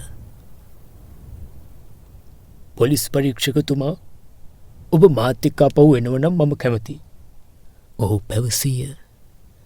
මට ඔබෙන් උපදෙස් ගන්න ඕන කරන කරුණු කීපයක්ම තියෙනවා. විශේෂයෙන්ම මහජනතාව ගැන හිතලා කුසලාන තරඟ ලයිස්තුවෙන් අපේ අශ්වයාගේ නම අයින් කරන්න ඕනද කියන එක ගැන. කොහොමටවත් ඒක කරන්න එපා. හෝම්ස් කීවේ දැඩි තීරණාත්මක හඬකින්ය. මම කියන්නේ අශ්වයාගේ නම ඒ විදිහටම තියන්න. කර්නල්වරයා හිසනම ආචාර කළේය. ඔබේ අදහස දැනගන්න ලැබුණු එක ගැන මම ඉතාමත් සතුටු වෙනවා මහත්මයා. කර්නල්වරයා පැවසීය. ඔබ ඔය ඇවිදිල්ල ඉවර කළා ස්ට්‍රේකගේ ගෙදරට එන්න. අපි ඔබ එනකන් එහි රැඳී ඉන්නම්. එතකොට අපිට පුළුවන් එකටම ටැවිස්ටොක් වලට ආපහු යන්න.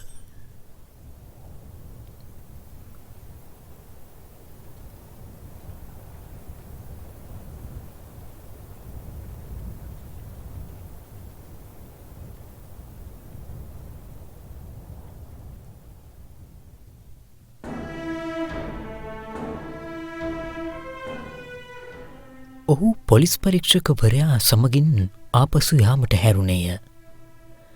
හෝම්ස් සහ මම මොඩුබිම හරහා සෙමින් ඇවිද ගියෙමු. මැප්ලිටන් අශ්වගාලට පිටුපසින් හිරු බැස යන්නට පටන්ගෙන තිබිණි. අප ඉදිරියෙන් වෙහිතී කිය දිගු බැවුම් සහිත තැනිතලාව රන්වන් පැහැයෙන් බැබලමින් තිබුණු අතර පරවී ගිය පර්ණාග සහ කටුපඳුරු මතට සැඳෑ හිරුවිලිය වැටීම නිසා එම රන්වන් පැහැය තද රතට හුරු දුඹුරු පැහැයකට හැරමින් තිබිණි. එහෙත් ගැඹුරු කල්පනාවක නිමග්න වී සිටි මගේ මිත්‍රාට නම් මේ සුන්දර පරිසරයෙන් කිසිදු පලක් නොවිය. කාරණාව මේකයි වොට්සන්. අවසානයේ ඔහු පැවසුවේය. ජෝන් ස්ට්‍රේකර්ව මැරුවේ කවුද කියන එක අපි දැනට මොහොතකට පැත්තකින් තියමු. අපි දැනට අපේ අවධානය යොමු කරමු අශ්වයාට මොකද වුණේ කියන එක හොයාගන්න. දැන් හිතන්න අර විපත්තිය සිදුවෙන වෙලාවේ හරි ඊට පස්සේ හරි අශ්වයා පැනලා ගියා කියලා. එහෙම වුණා නම් ඌ කොහාටද යන්න ඇත්තේ? අශ්වයා කියන්නේ බොහෝම සාමූහිකව රංචු පිටින් ඉන්න කැමති සතෙක්. ඌට හිතුමතේ එහෙම යන්න දුන්න නම් උගේ සහජයෙන් එක්ක කිංස් පයිලන්ඩ් වලටම යයි නැත්නම් මැප්ලටන් වලට යයි. එහෙම නැතුව ඌ නිකම්ම මුඩුබිමේ දුවතු ඉඳීවිද? එහෙම හිටියනම් මෙවිදි කවුරු හරි දකින්න එපයි. අනික ජිප්සීවරු මොකටද ඌ හොරකම් කරන්නේ? කරදරයක් වුණා කියලා ආරංචි වුණු ගමන් ඔය මිනිස්සුන්ගේ ස්වභාවය ඔවුන් ඉන්න තැනින් හිමිහිට මාරු වෙන එක. මොකද උන් පොලිසියත් එක්ක පැටලෙන්න කැමති කට්ටිය නෙවෙයි. අනික මේ වගේ අශ්වයෙක්ව විකුණනවා කියන එකත් ඔවුන්ට හිතන්නවත් බෑ. ඒ කියන්නේ අශ්වය හොරකම් කරා කියලා ඔවුන්ට ලැබෙන දෙයක් නෑ. වෙන්නේ ඔවුන්ට ලොකු අවධානමක් ගන්න එක විතරයි. ඒක බොහොම පැහැදිලිනේ. එහෙමනම් ඌ ඉන්න වෙත්තේ කොහෙද?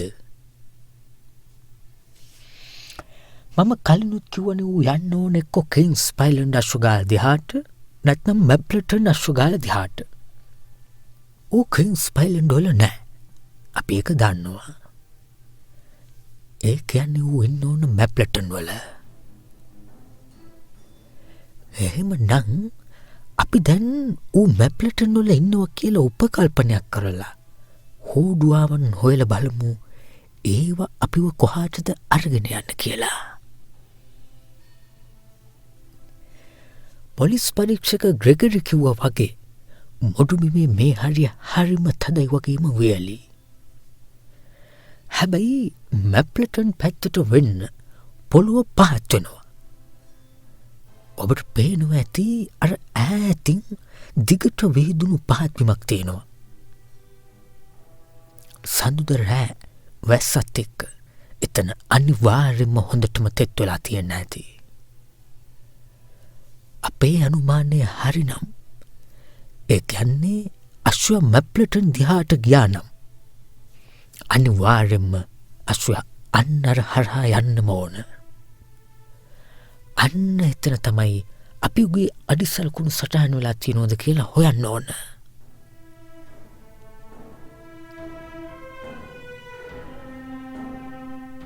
මෙම කතා බහ අතරතුර අපි වේගෙන් නැවිද ගියමු. මිනිත්තු කිහිපයකින් පසු ඒ පහත්බිම වෙත ළඟාවීමට අපට හැකිවිය. හෝම්ස්ගේ ඉල්ලීමට අනුව මම එම බැවුමේ දකුණු පැත්තට ගමන් ගත්තෙමි. නමුත් මට අඩි 50ක්වත් යාමට නොලැබිණි. ඔහු කෑගසා මට ඊ පැමිණෙනමින් අතවැනුවේය.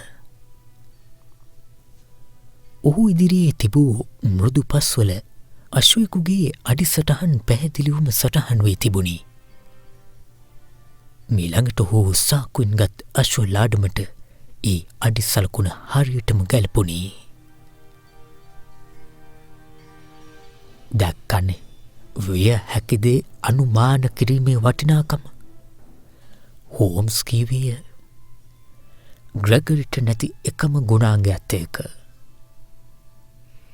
අපි වෙන්න පුළුවන් දේ හිතින් මවා ගත්තා. ළඟට ඒ අනුමානය මත වැඩ කළා. දැන් අපි හරි බව ඔප්පු වුණා. අපි දිගටම යමු.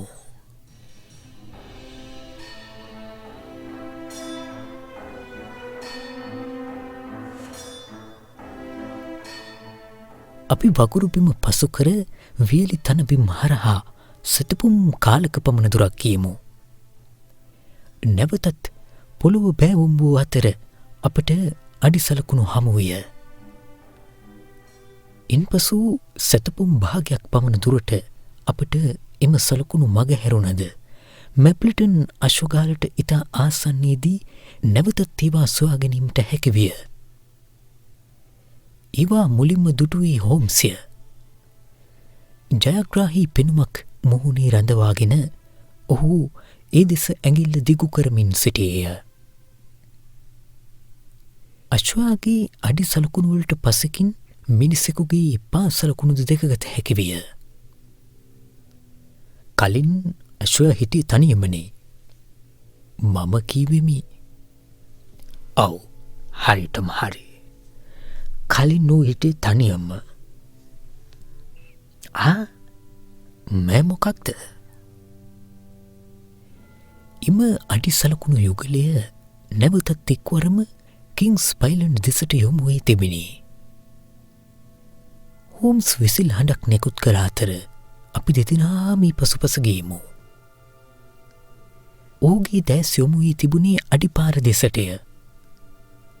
නමුත් මම අහම්බෙන් මෙන් මදක් පසකට හැරී බැලූ විට මගේ පුදුමයට මෙන් එම අඩි සලකුණුම ආපසු අනිත් අතට පැමිණෙන ආකාරය මම දුටුවෙමි.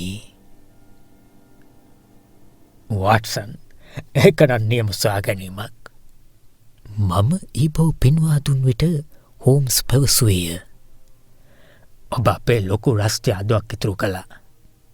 නැත්නම් අපිට ආපහු වෙන්න වෙන්නේ අපි ආපු පාරමයි. අපි දැන් ඔය මැප්ලටන් දිහාට යන අඩිසලකුණු දිගේ යමු.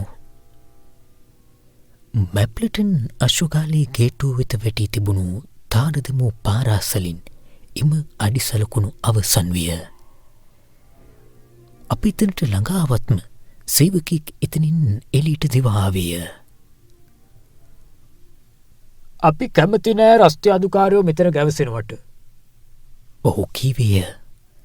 මට පොඩි ප්‍රශ්නයක් අහන්න විතරයි ඕන. හෝම්ස් පැවසුයි ක්‍රවුන් භාගී කාසියක් ලබා ගැනීම සඳහා තම කබසාකුවට අත දමමින්ය. හෙට පාන්දර 5ට විතර මම ආවොත් ඔබේ ස්වාමිය වන සයිලස් බ්‍රවුන් මහත්මයාව හම්බ වෙන්න ඒක උදේ වැඩ වෙයිද? දෙවියනේ මහත්මයා, කවුරු නිදාගෙන හිටියත් ඕනම් අනිවාර්යයෙන්ම හැරිලා ඉඳීවි.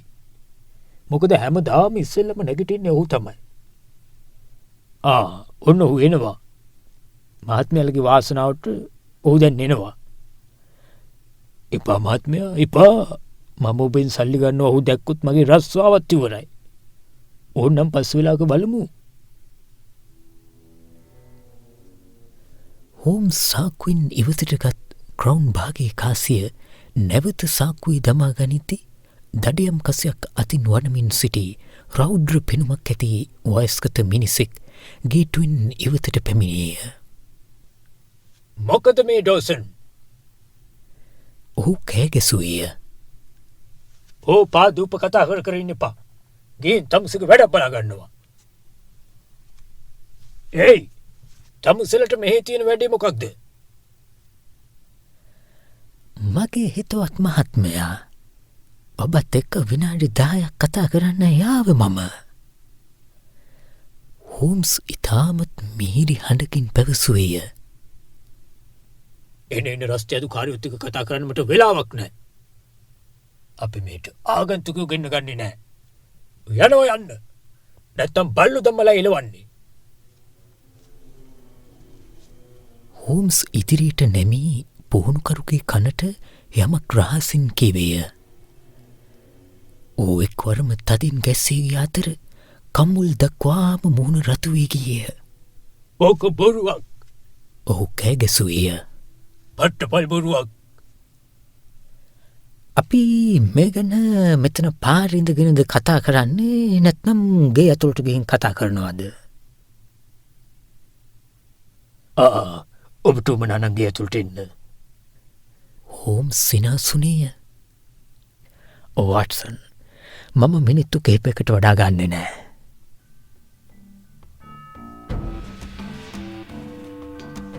මිනිත්තු 20ක් ගත විය. හෝම්ස් සහ පුහුණුකරු නැවත එළියට එන විට ඉර බැස යාම නිසා ආසේ තිබූ රතු පැහැ මැකී ගොස් අලු පැහැයකට හැරී තිබිණි. ඒ කෙටි කාලය තුළ සයිලස් බ්‍රවුන් වෙතින් දක්නට ලැබුණු වෙනස තරම් වෙනසක් මම මීට පෙර කිසිදා දැක නැත. ඔහුගේ මුහුණ අලු පාට වී සුදුමෙලි වී තිබූ අතර නළලෙහි දහඩිය බින්දු මතුවී දිලිසෙමින් තිබිණි. සුළඟට ලිලදෙන අත්තක් මෙන් ඔහුගේ අතේ තිබූ තඩයම් කසය එහා මෙහා වන තරමට ඔහුගේ දෑත් විවුලමින් තිබිණි. ඔහුගේ ඒ මැරවර අනුන් යටත් කරගෙන සිටින ස්වභාවය සම්පූර්ණයෙන්ම නැතිවී ගොස් තිබූ අතර ඔහු මගේ මිත්‍රයා පසුපසින් පැමිණී ස්වාමියා පසුපසේන බල්ලෙකු මෙන්ය.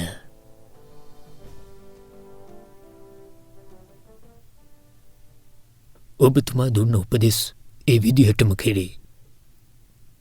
ඔක්කොම ඒ විදිහටම සිද්ධ වේවි. ඔහු කීවේය. කිසිම වැරදීමක් වෙන්න බෑ. හෝම්ස් ඔහු දෙස ආපසු හැරී බලමින් පැවසුවේය. හෝම්ස්ගේ දැස්වල තිබූ තර්ජනාත්මක බැල්ම දුටු සයිලස් බ්‍රවුන් ගැස්සී ගියේය. අනේ නෑ, කිසිම වැරදීමක් වෙන්නේ නෑ. ඒක අනිවාර්යයෙන් මෙතන තියේවි. මම ඒක වෙනස් කරන්නද එපාද? හෝම්ස් මොහොතක් කල්පනා කර ඉන්පසු හයියෙන් සිනස්සුනේය. නෑ එපා. මම ඒ ගැන පස්සේ ලියලෙවන්නම්. දැන් නම් කපටු වැඩ මොකුත් කරන්න එපා.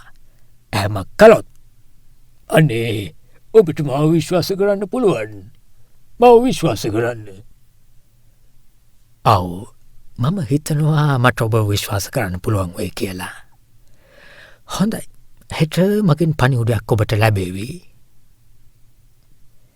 සයිලස් බ්‍රවුන් ඔහුට අතට අත දීම සඳහා වෙවුලන අතක් දිගු කළද එය ගණන් නොගත් හෝම්ස් ආපසු හැරුණේය. ඉන්පසු අපි කිංස් පයිලන්ඩ් බලා ඒමට පිටත් වීමු.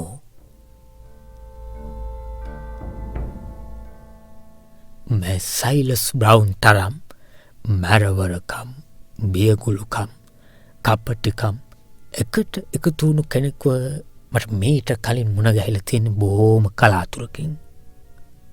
අපි එකට ඇවිදගෙන යන අතරතුර හෝම්ස් කියන්නට විය. ඒ කියන්නේ අශ්වයා ඉන්නේ ඔහු ළඟද? මම විමසුවෙමි. ඔහු මට සද්දයක් දාලා මේකෙන් ලිස්සලා යන්නයි හැදුවේ. හැබැයි මම ඔහුට කිව්වා ඔහු එදා උදේ කරපු දේවල් ගැන හරියටම. ඔහුට ඒක කොයි තරම් විශ්වාසද කියනවා නම් ඔහු හිතාගෙන ඉන්නේ මම ඔහු දිහා එදා බලාගෙනම හිටියා කියලා. ඔබ අර අඩි සලකුණු වල තිබුණු කොටු හැඩය ගැන දකින්න ඇතිනේ. ඔහුගේ බූට් සපත්තු දෙක ඒකට හරියටම සමානයි. අනික ඔහුගේ යටතේ වැඩ කරන කෙනෙක් කීයටවත් එහෙම දෙයක් කරන්න උත්සාහ කරන එකක් නෑ. මම ඔහුට කිව්ව මොනවද දන්නවද?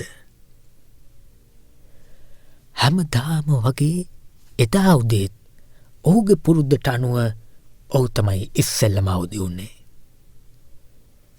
ඊට පස්සේ ඔහු අශ්වගාලෙන් එළියට ඇවිත් එලිමානේ සැරිසරුවා. එහෙම සැරිසරද්දී ඔහු දැක්කා අශ්වයෙක් තනියම මුඩුබිමේ එහා මෙහා සැරිසරනවා. ඊට පස්සේ ඔහු ගියා ඒ අශ්වයා ළඟට. ගිහින් බලද්දී අශ්වයාගේ නළලේ තියෙන සුදු පාට පැල්ලම දැක්කම ඔහු පුදුම වුණා. ඔහුට තේරුණා ඔහු ඔට්ටු අල්ලපු අශ්වයව පරාද කරන්න පුළුවන් එකම අශ්වයා දෛවය විසින් ඔහුගේ අතටම ගෙනත් දීලා තියෙනවා කියලා. ඊට පස්සේ මම ඔහුට කිව්වා මුලින්ම ඔහුට හිතුනේ අශ්වයා වාපහු කිංස් පයිලන්ඩ් වලටම ගිහින් බාර දෙන්න කියලා. ඒත් පස්සේ ඔහුගේ හිතට කපටි යක්ෂයා රිංගුවා. ඔහු කල්පනා කළා රේස් එක ඉවර වෙනකන් අශ්වයාව හංගලා තියන්න. ඊට පස්සේ ඔහු අශ්වයව ආපහු අරගෙන ඇවිත් මැප්ලටන් වල හැංගුවා. මම ඒ හැම විස්තරයක්ම ඔහුට මම බලාගෙන හිටිය වගේ කිව්වහම ඔහු ඒක විශ්වාස කළා.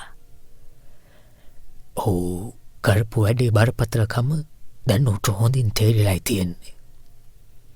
දැන් ඔහු බලන්නේ කොහොම හරි මේකෙන් ඔහුගේ ඇඟ බේරගන්නක විතරයි. ඒත් ඔහුගේ අශ්වගලත් පරීක්ෂා කරලානේ තිබුණේ. මම විමසුවෙමි. අශ්ව රේස් ගැන කාලාන්තරයක් අත්දැකීම් තියෙන ඔහු වගේ කපටි අශ්ව වංචාකාරයෙක් ළඟ ඕනෑ තරම් උපායවල් තියෙනවා. ඒ දැන් අශ්වයාව හුළඟ දාලෙන්න ඔබට බය නැද්ද? මොකද අශ්වයාට අනතුරක් කරන එක ඔහුට වාසීනේ. මගේ හිතවත් මිත්‍රයා. දැන් ඔහු ඒ අශ්වයාව තමන්ගේ ඇස් දෙක වගේ පරිස්සම් කරාවි. මොකද ඔහු දන්නවා මේ වෙලා තියෙන දේවල් එක්ක සමාවක් ලැබෙන්න තියෙන එකම බලාපොරොත්තුව අශ්වයාව නිරුපද්‍රිතව ආපහු බාර දුන්නොත් විතරයි කියලා. ඒ වුණත් කර්නල් රොස් කියන්නේ කාටවත් ලේසින් සමාවක් දෙන ජාති මිනිස්සෙක් කියලා මම නම් හිතන්නේ නෑ. ඒක තීරණය කරන්නේ කර්නල් රොස් නෙවෙයි වොට්සන්. මම වැඩ කරන්නේ මගේම විදියකට. මට හිතුනොත් විතරයි මම තොරතුරු එළියට දාන්නේ. නිල නොවන මට්ටමකින් වැඩ කරන එකේ වාසිය අන්න ඒකයි. මම දන්නේ නෑ ඔබ ඒක දැක්කද කියලා වොට්සන්. කර්නල් වරයා මට සලකපු විදිය තිබුණා පොඩි උණුගු ගතියක්. දැන් මට ඕන වෙලා තියෙනවා ඔහුව පාවිච්චි කරලා පොඩි විනෝදයක් ලබන්න. ඔබ අශ්වයා ගැන ඔහුට මුකුත්ම කියන්න යන්න එපා.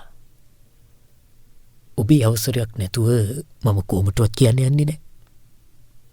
ජෝන් ස්ට්‍රේකර්ව මැරුව කියන ප්‍රශ්නයත් එක්ක බැලුවම මැප්ලටන් අශ්වගාලේ මිනිස්සයා කරලා තියෙන්නේ බොහෝම සුළු දෙයක්. දැන් ඔබ ජෝන් ස්ට්‍රේකර්ව මැරුවේ කවුද කියලාද හොයන්න යන්නේ? නැහැ වොට්සන්. ඒක හාත්පසින්ම වෙනස් දෙයක්. අපි දෙන්නම අද රෑ දුම්රින් අපහු ලන්ඩන් යනවා.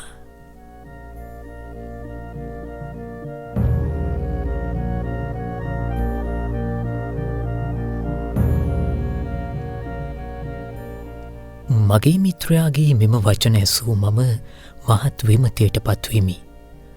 අප ඩෙවන්ෂර් පැමිණ ගත වී තිබුණේ පැය කිහිපයක් පමණි. ඊතරම් සාර්ථක ලෙස ආරම්භ කළ විමර්ශනයක් ඔහු විසින් අත්හැර දැමීමට තීරණය කිරීම මට කිසිසේත්ම සිතාගත නොහැකි විය. අප නැවත මියගිය පුහුණුකරුගේ නිවසට පැමිණෙන තෙක් ඔහුගේ මුවින් කිසිදු වචනයක් හෝ පිටකරවා ගැනීමට මට නොහැකි විය. කර්නල්වරයා සහ පොලිස් පරීක්ෂකවරයා අප එනතුරු පුහුණුකරුගේ නිවසේ විසිත කාමරයට වී බලා සිටියහ. මගේ මිත්‍රයයි මමයි අද රාත්‍රී එක්ස්ප්‍රස් දුම්රින් අපහු ලන්ඩන් බලා යනවා. ඔබ මේ ලස්සන ඩාට්මෝර් පළාතේ පිරිසිදු වාතාශ්‍රය ටිකක් විඳගන්න ලැබුණු එක ගැන අපි ගොඩාක් සතුටු වෙනවා. පොලිස් පරීක්ෂකවරයා විමතින් දැස් ලොකු කර බැලූ අතර කර්නල්වරයාගේ මුවකට නැගුණේ උපහාසාත්මක සිනාවකි. ඒ කියන්නේ අර අහිංසක ස්ට්‍රේකර්ගේ මිනිමරුව අල්ලගන්න බෑ කියලා ඔබ බලාපොරොත්තුවත් හැරගත්තා වගේ. හෝම්ස් උරහිස් හකුළුවා දැක්විය. මිනිමරුව අල්ලගන්න වැඩේට නම් ඇත්තටම බරපතල බාධාවන් තියෙනවා. කොහොම වුණත් මට ලොකු විශ්වාසයක් තියෙනවා ලබන අඟහරුවාද තරඟයට ඔබ අශ්වයා සහභාගී වෙයි කියලා. එනිසා කරුණා කරලා ඔබ අශ්වාරෝහකයව සූදානම් කරලා තියන්න. ඒ වගේම මට පුළුවන් වේවිද ජෝන් ස්ට්‍රේකර් මහත්මයාගේ ඡායාරූපයක් එල්ල ගන්න. පොලිස් පරීක්ෂකවරයා ලියුම් කවරයකින් ඡායාරූපයක් ගෙන හෝම්ස් අතට පත් කළේය. මගේ හිතවත් ග්‍රෙගරි, මට ඕන කරන දේවල් ඔබ කලින්ම ලෑස්ටි කරගෙන ඉන්නේ. ඔබලා පොඩක් මෙහෙමම ඉන්න. මට අර මෙහෙකාරියගෙන් අහන්න ඕන කරන ප්‍රශ්නයක් තියෙනවා.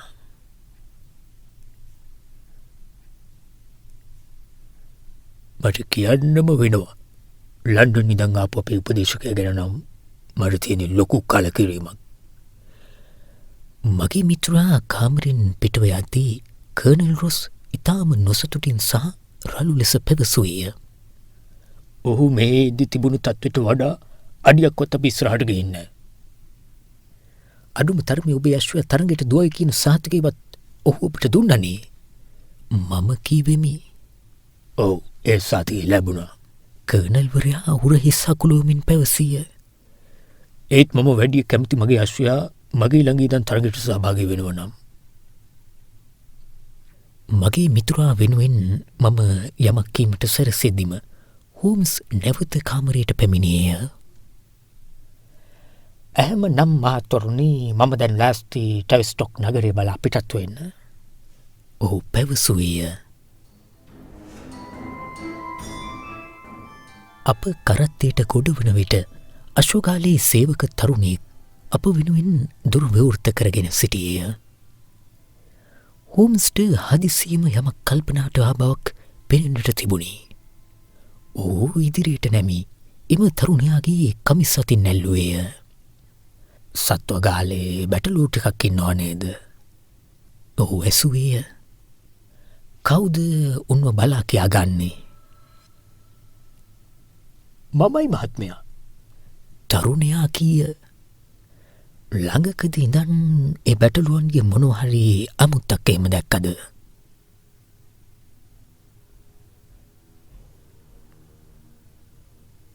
ලොකු දෙයක් නම් නෙවෙයි මහත්මයා.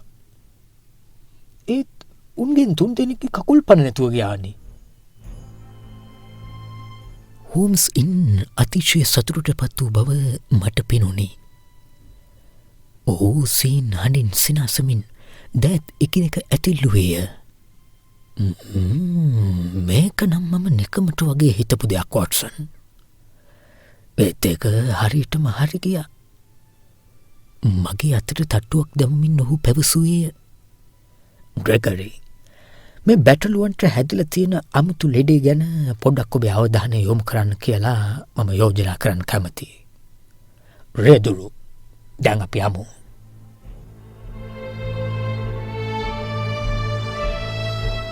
මගේ මිත්‍රාගේ හැකියාව ගැන තමා තුළ වූ පහත් ආකල්පය කර්නල් රොස්ගේ මුහුණින් තවමත් දිසුය. ඒත් පොලිස් පරීක්ෂකවරයාගේ මුහුණින් මා දුටුවේ ඌගේ අවධානය තදින්ම ඒ වෙත යොමු වී ඇති බවයි.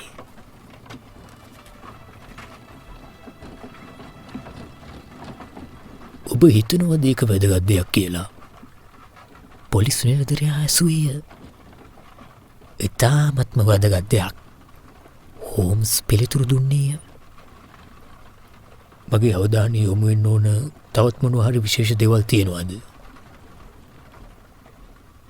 ඔව්. එදා රාත්‍රියේ සිද්ධ වුණ අර බල්ලගේ අමුතු හැසිරීම ගැන. බල්ල එදා රෑ මුකුත්ම කළේ නෑනේ. අන්න ඒක තමයි අමුතු හැසිරීම. ෂර්ලොක් හෝම්ස් පිළිතුරු දුන්නේය.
ඔබ මේ සවන් දෙන්නේ CN Audio Stories YouTube නාලිකාවටයි.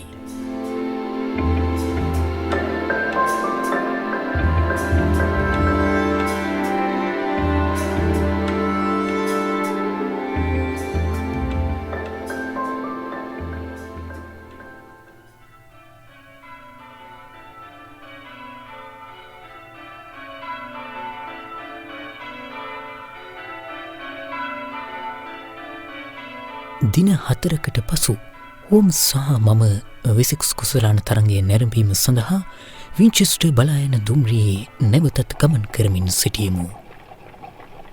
කලින් යොදාගත් පරිදි කර්නල් රොස් දුම්රිය ස්ථානයට පිටතර තැනකදී අප හමුවීමට පැමිණ සිටි අතර අපි ඔහුට අයත් අශ්ව කරත්තෙන් නගරයෙන් උපෙහි පිහිටි තරගය පැවැත්වුණු තරග පිටිය වෙත ගමන් කළෙමු.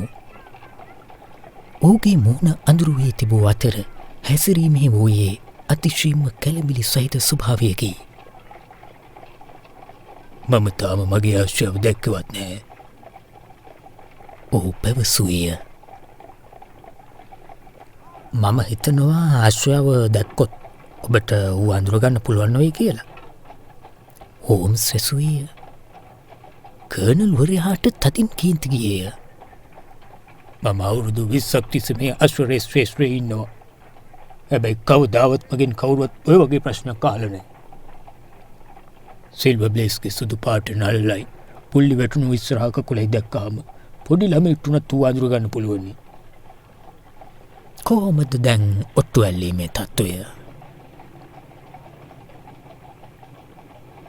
අන්න ඒකිනි වැඩි තියෙන්නේ. ඊනම් 15ට එක වගේ ඔට්ටුවක් අල්ලන්න තිබුණා. දැන් 3ට එක වගේ ඔට්ටුවක්වත් අල්ලගන්න අමාරුයි. හෝම්ස් පැවසුවේය.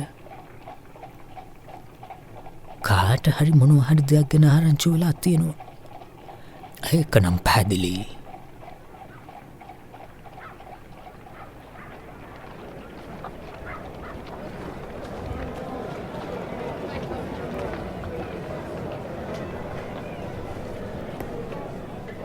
ප්‍රධාන නැරඹුම් මැදිරිය අසල පිහිටි කොටසෙහි අපගේ අශ්වකරත්තය නතර කරන විට මම තරඟ විස්තර පත්‍රිකාව දෙස බැලුවේ තරගයට ඉදිරිපත් වන්නන් කවුදැයි දැනගැනීම සඳහාය. එහි මෙසේ සඳහන්ව තිබිණි. වෙසෙක්ස් කුසලානය වයසවුරුදු 4 සහ 5 අශ්වයන් සඳහා පවුම් 50 බැගින් සහ අමතර පවුම් 1000ක් එකතු කෙරේ. දෙවනි ස්ථානයට පවුම් 300යි. තුන්වැනි ස්ථානයට පවුම් 200යි. නව ධාවන පතය දිග සැතපුමක් සහ ෆර්ලෝන් 5කි.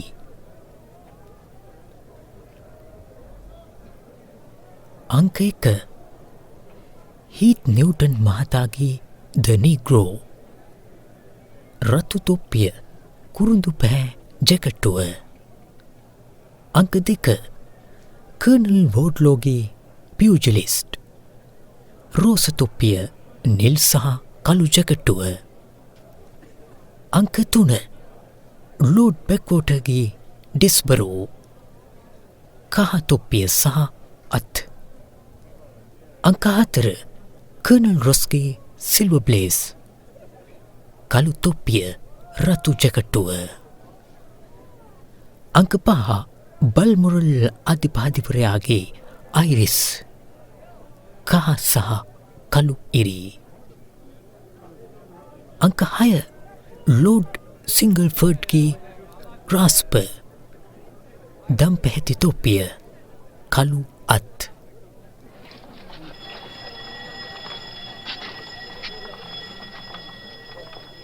අපි ඔබේ වචනයට අනුව බලාපොරොත්තු තියාගත්තා. කර්නල්වරයා කීවේය.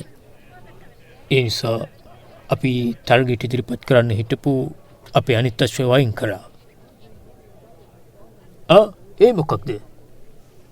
සිල්වර් බ්ලේස් දිනාව කියලාද වැඩිම විශ්වාසය තියෙන්නේ? සිල්වර් බ්ලේස්ට 4ට 5යි. ඔට්ටු අල්ලන තැනින් මහා හඬක් නැගෙන. සිල්වර් බ්ලේස්ට 4ට 5යි. ඩිස්බරෝට 15ට 5යි. අනිත් අයට 4ට 5යි. අන්න අංක දාලා මම කෑගැසුවෙමි. 6 දෙනා මෙතන ඉන්නවා. 6 දෙනාම ඉන්නවා. එහෙනම් මගේ අශ්වයා දුවනවා. කර්නල්වරයා ඉතා කලබලයෙන් කෑගැසුවේය. ඒත් මට ඌව පේන්නේ නෑනේ. කළු තොප්පියයි රතු ජැකට්ටුවයි. ඒත් මගේ පාට ඇඳපු කෙනෙක් තාම ගියේ නෑනේ. තාම ගියේ 5 දෙනයි. මේ ඉන්නේ හුවෙන්නේ නැති. මා එසේ පවසද්දිම ශක්තිමත් තද දුඹුරු පැහැති අශ්වයෙක් බරකිරණ ස්ථානයේ සිට එළියට පැමිණ කර්නල්වරයාගේ සුප්‍රසිද්ධ කළු සහ රතු වර්ණ පැළඳී අසරුවාද පිට තබාගෙන අප පසුකර වේගින් දිවගියේය. ඒ මගේ අශ්වයා නෙවෙයි. කර්නල්වරයා කෑගැසුවේය. උගේ ඇඟේ එක සුදු මයිල් ගහක්වත් නෑනේ. හෝම්ස් මහත්මයා, මොකක්ද ඔබ මේ කරලා තියෙන්නේ? අපි බලමුකෝ යා කොහොමද දුවන්නේ කියලා. මගේ මිත්‍රයා පැවසුවේ කිසිදු කලබලයක් නොමැතිවයි. ඉන්පසු මිනිත්තු කිහිපයක් මගේ දුරදක්නා කණ්ණාඩියෙන් බලා සිටියේය. නියමයි. බොහොම හොඳ ආරම්භයක්. හදිසියේම හු කෑගැසුවේය. අන්න ඔවුන් වංගුවෙන් මතුවෙනවා.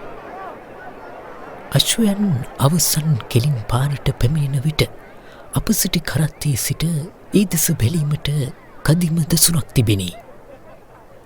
අශ්වයන් 6 දෙනාම කොතරම් ළඟින් ගමන් කළේදයත් ඒ සියල්ලන්ම පලසකින් වසා දෙමිය හැකි තරම් විය. නමුත් තරගින් අඩක් පමණ යද්දී මැප්ලිටන් අශ්වගාලයේ කහ පැහැය ඉදිරියෙන් පෙනෙන්නට විය. කෙසේ වෙතත් උන් අප වෙත ළඟාවීමට මත්තෙන් මැප්ලිටන්ගේ ඩිස්පිරෝ අශ්වයාගේ ජවය පිරිහී ගියේය. එවිටම කර්නල්වරයාගේ අශ්වයා වේගින් ඉදිරියට පැමිණ තම ප්‍රතිවාදියාට වඩා අශ්වයන් 6 දෙනෙකුගේ පමණ පරතරයක් තබා ගැනීමෙන් ජයග්‍රාහී කරුණු පසු කළේය. බල්මොරල් ආදිපාදිවරයාගේ අයිරිස් අශ්වයාට හිමි වූයේ 3 වැනි ස්ථානයයි. කොහොම වුණත් රේසක දිනුවේ මමයි. දැස් මතින් අත යවමින් කර්නල්වරයා හතිදමෙන් පැවසුවේය. ඇත්තම කියනවා නම් මට මේක කිසිම අගක් මුලක් තේරෙන්නේ නෑ. හෝම්ස් මහත්මයා, ඔබ ඔය අභිරහස හංගගෙන හිටිය ඇති කියලා හිතෙන්නේ නැද්ද? අනිවාර්යයෙන්ම කර්නල්තුමනි. ඔබ සිදුවුණු හැම දෙයක්ම දැනගන්න ඕන. අපි දැන් හැමෝම ගිහින් අශ්වයව බලමු.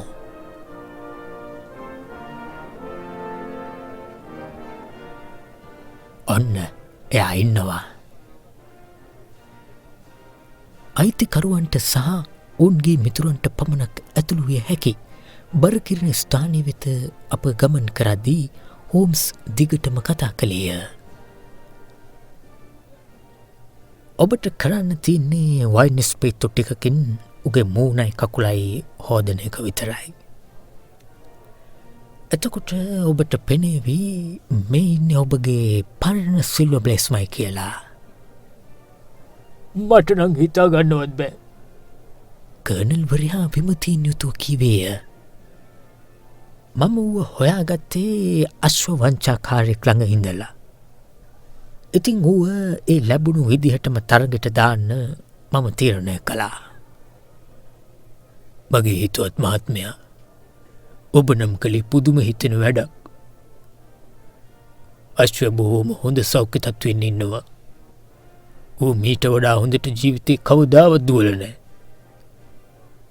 ඔබේ දක්ෂතාවය ගැන සැක කරපු එකට මම 10 වාරයක් ඔබෙන් සමාව ඉල්ලනවා. මගේ අශ්වව හොයලා දීලා ඔබ මට කළේ ලොකු සේවයක්. නමුත් ජෝනි ස්ට්‍රේකර්ගේ මිනි මරුවාවත් අල්ලලා දෙන්න පුළුවන් නම් ඒක ඊටත් වඩා ලොකු උදව්වක් වේවි. මම ඒක කළා. හෝම්ස් සංසුන්ව පැවසුවේය. කර්නල්වරයා සහ මම විමතින් ඔහු දෙස බලා සිටීමු. ඔබ ඔහු අල්ලගත්තා? ඒනං කෝමිනිහා ඔහු මෙතන ඉන්නවා. මෙතන කොහෙද? මේ මොහොතේ මාත් එක්කයි ඉන්නේ. කර්නල් වරයාට කේන්ති ගොස් මුහුණ රතු විය. හෝම්ස් මහත්මයා, මම ඔබෙන් උදව්වක් ලබාගත්ත කියන එක මම පිළිගන්නවා. හැබැයි ඔබ ඔය දැන් කියපු කතාව නම් එක්ක කැත විහිළුවක් එහෙමත් නැත්නම් මට කරපු අවමානයක් විදිහටයි මම දකින්නේ. කර්නල් තුමනි, ඔහු පැවසීය. මම ඔබට සහතික වෙනවා මම මේ අපරාධය සම්බන්ධයෙන් වැරදිකරුව විදියට ඔබව ගාවගත්තේ නැහැ කියලා. ඇත්තම මිනිමරුව ඉන්නේ හරියටම ඔබේ පිටුපසින්. හෝම්ස් කර්නල් වරයා පසු කර ඉදිරියට ගොස් ඒ විශිෂ්ට අශ්වයාගේ දිලිසෙන බෙල්ල මත අත තැබුවේය. අශ්වයා?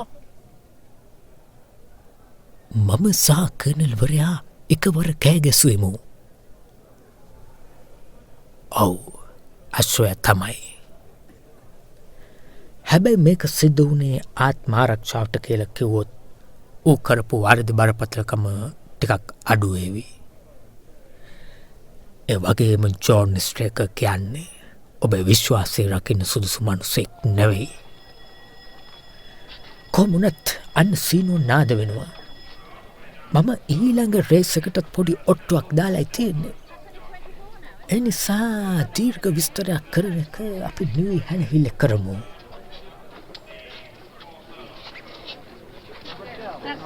That's it, yeah. And I've got 4 shillings change, haven't I? I'll have that on number 10. 7 and 1, please. Thank you. And the rest on number 10, please.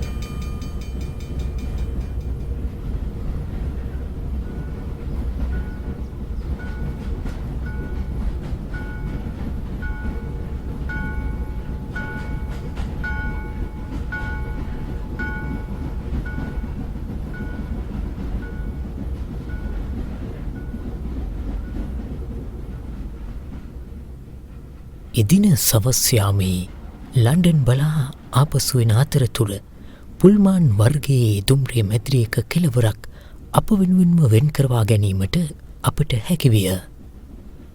සඳුදා රාත්‍රයේ ඩාට්මුව අශ්ව පුහුණු මධ්‍යස්ථානයේ සිදුවූදේ ගැනත් තමන් ඒ ගැටලු විසඳාගත් ආකාරය ගැනත් මගේ මිත්‍රා කළ විස්තරයට සවන් දෙමින් පැමිණි නිසා මට මෙන්ම කර්නල් රොස්ටද එම ගමන ඉතා කෙටි එකක් වූ බව මට සිතිනි.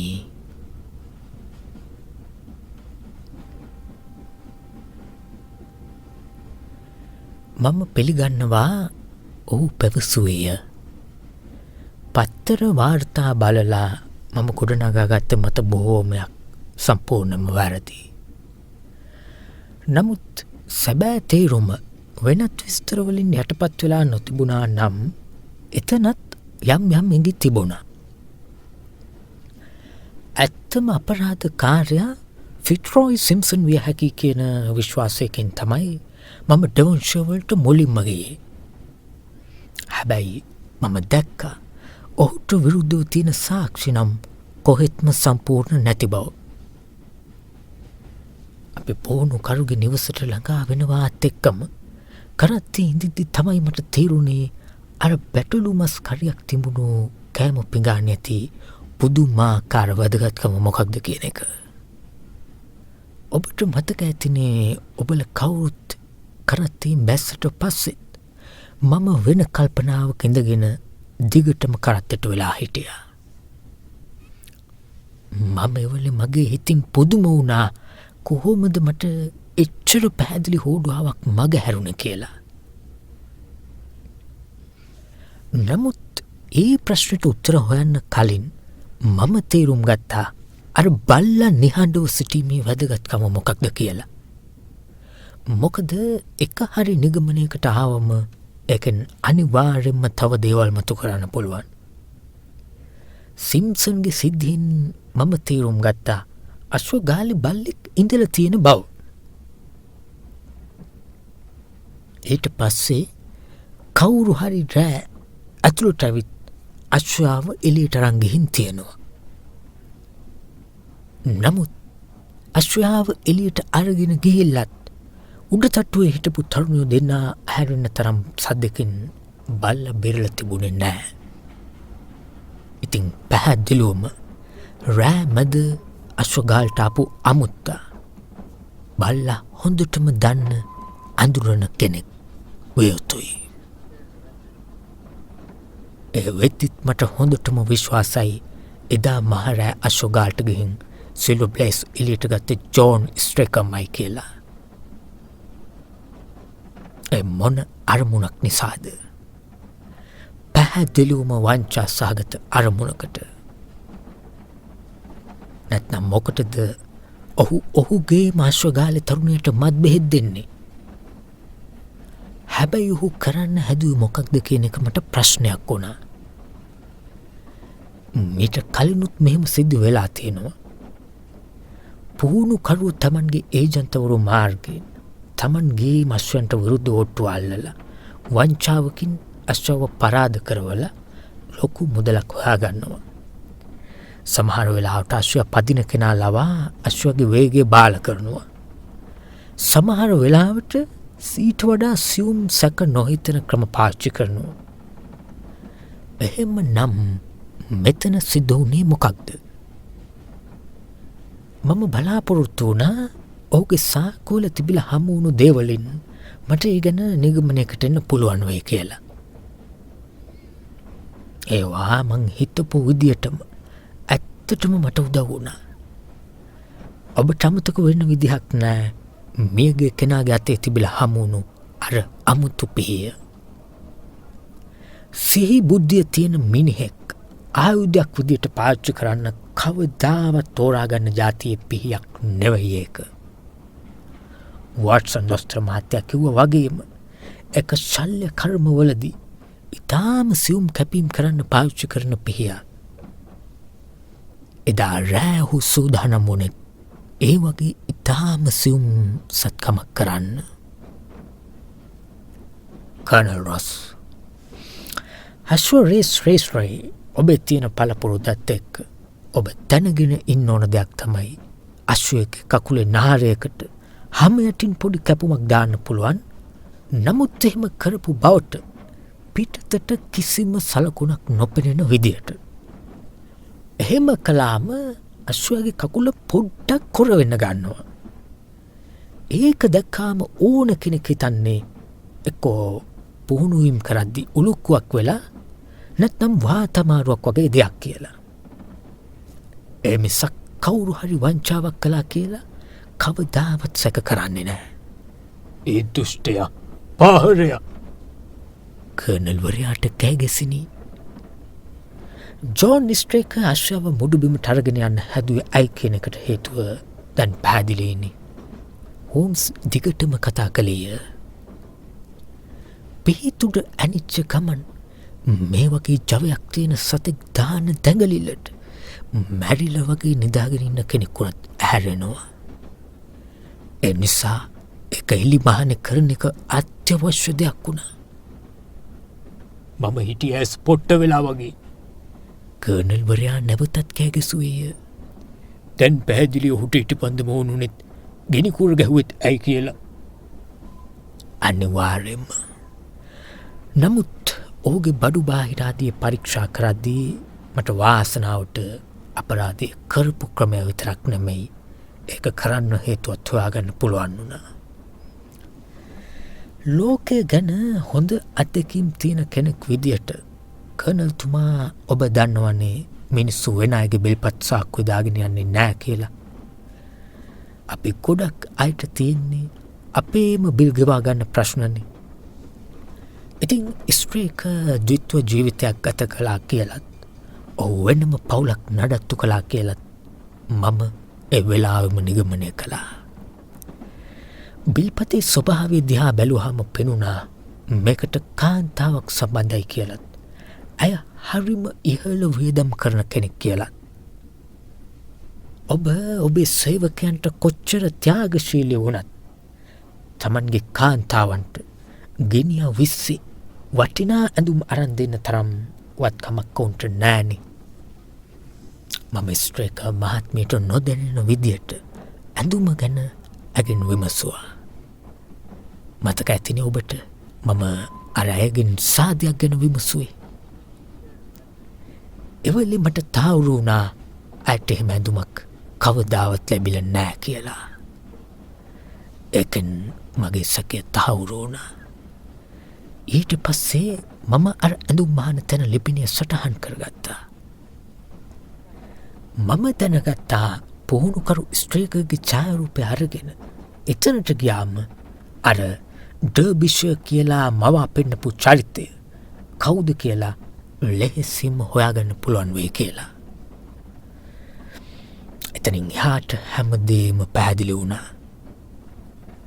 ඉටිපන්දම් එළිය පිටතට නොපෙනෙන පහත් තැනකට ස්ත්‍රීක අශ්වයාව අරගෙන ගියා. අශ්වගාලේ මුරට හිටි තරුණයා ඉදා රෑ බල්ලව ලිහාගෙන එන්න ගිය වෙලාවේ අර ආගන්තුකයා සිම්සන් එතනින් පැනලා දිව්වා. ඔහු පැන දුවද්දී ඔහුගේ සේද කරපටිය බිම වැටුණා. ඒක දැක්ක ස්ත්‍රීක එක අහුලා ගත්තා. සමහර විට ඔහු හිතන්නේ නැති අශ්වයාගේ කකුල ගැට ගහන්න ඒක පාවිච්චි කරන්න පුළුවන් වෙයි කියලා. අර වලට ගියාට පස්සේ ඔහු අශ්වයාගේ පිටුපසට ගිහිල්ලා ගිනි කෝරක් ගැව්වා. නමුත් එක පාරටම ආපු ඒ එළියට අශ්වයා බය වුණා. ඒ වගේම සතුන්ට තියෙන සහජ ඉව නිසා තමන්ට කරදරයක් කරන්නයි හදන්න කියලා තේරුම් ගත්ත අශ්වයා පිටුපස කකුලෙන් පාරක් කෙල්ල කරා. ඒ යකඩ අශ්ව ලාඩම දාපු ඒ කකුල ස්ට්‍රේකගේ නළලේ මැද්දටම වැදුනා. එවලේම හිසට බරපතල හානියක් සිදු වුණා. වැස්ස තිබුණත් අර සියුම් වැඩේ කරන්න ලේසි වෙන්න ඔහු ඒ විද්‍යුත් කබාය ගලවලා තිබුණේ. ඉතින් පහර වැදිලා ඔහු බිම ඇදගෙන වැටිද්දී ඔහුගේ අතේ තිබුණු පිහිය ඔහුගේ කලවේ වැදිලා කැපුණේ. මම හිතනවා මම මේ කියපු දේවල් ඔබට පැහැදිලි ඇති කියලා. හරිම පුදුමයි. හරියට ඔබ හිතන හිටියා වගේනේ. මම අර බැටළුවන් ගැන කරපු අනුමානය නම් මම පිළිගන්නවා මම බොහෝම දුරට හිතලා කරපු අනුමානයක් බවට. මට හිතුණා ස්ත්‍රීක වගේ නුවණක්කාර මිනිහෙක් පුහුණුවක් නැතුව එක පාරටම මේ වගේ නහර කැපීමේ සියුම් වැඩක් කරන්න යන එකක් නෑ කියලා. ඔහු කොහොමද මේකට පුහුණු වෙන්න ඇත්තේ? ඒකයි මගේ ප්‍රශ්නය වුණේ. මගේ ඇස ගැටුනේ බැටළුවන් වෙත. ඉතින් මම අර තරුණයාගෙන් අහපු ප්‍රශ්නයට ලැබුණු උත්තරෙන් මටම පුදුම හිතුණා මගේ අනුමානය හරි ගියා කියලා. මම ආපහු ලන්ඩන් වලට ආවම අර ඇඳුම් මහන තැනට ගියා. එතන හිටපු අය ස්ත්‍රීකව හඳුනාගත්තා ඩර්බිෂර් කියන නමින් හිටපු හොඳ පාරිභෝගිකයෙක් විදියට. ඔහුට හරිම විලාසිතාකාර බිරිඳක් ඉඳලා තියෙනවා. ඇය ගණන් වැඩි ඇඳුම් වලට හරිම පෙරේතයි. මට කිසිම සැකයක් නෑ මේ කාන්තාව නිසා ඔහු බෙල්ලටම හිර වෙනකම් ණය වෙලා ඉන්න ඇති. අන්තිමට ඒක නිසා තමයි ඔහු මේ වගේ කාල කන්නි කුමන්ත්‍රණයක් කරන්න පෙළඹුණේ. ඔබතුමා හැම දෙයක්ම පැහැදිලි කරා. එක දෙයක් ඇරෙන්න. කර්නල් වරයා කීවේය. එතකොට අශ්වයා කොහෙද හිටියේ? ඌ පැනලා ගිහින් තිබුණා. ඊට පස්සේ ඔබේ අසල්වැසියෙක් තමයි ඌව බලාගත්තේ. මම හිතන්නේ අපි ඒ පැත්ත කතා නොකර ඉඳිමු. මට වැරදුනේ නැත්නම් අපි මේ ඇවිත් තියෙන්නේ ක්ලැප්හැම් මංසන්දියට. අපි තව මිනිත්තු 10කට අඩු කාලෙකින් වික්ටෝරියා දුම්රිය පොලේ ඉඳීවි. කර්නල්තුමා, ඔබ කැමති නම් අපේ නිවහනට ඇවිත් සුරුට්ටුවක් එහෙම බොන ගමන් තවදුරටත් කතා කරමු. ඔබට දැනගන්න ඕන තවත් විස්තර එහෙම තියෙනවා නම් මම කැමති සතුටින් විස්තර කරන්න.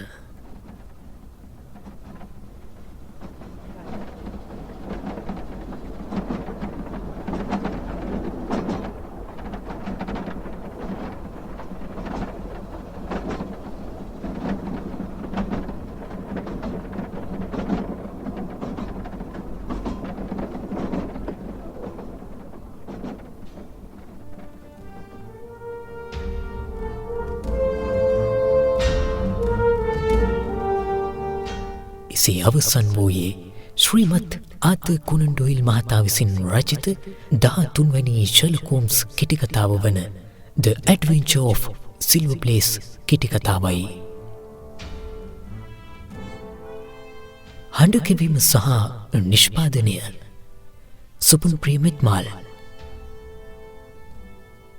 පටිගත කිරීම CN Audiocast Recording Studio. පටිගත කිරීමේ වර්ෂය 2026. ඔබ වෙත ගෙනාවේ CN Audio Stories YouTube නාලිකාවයි.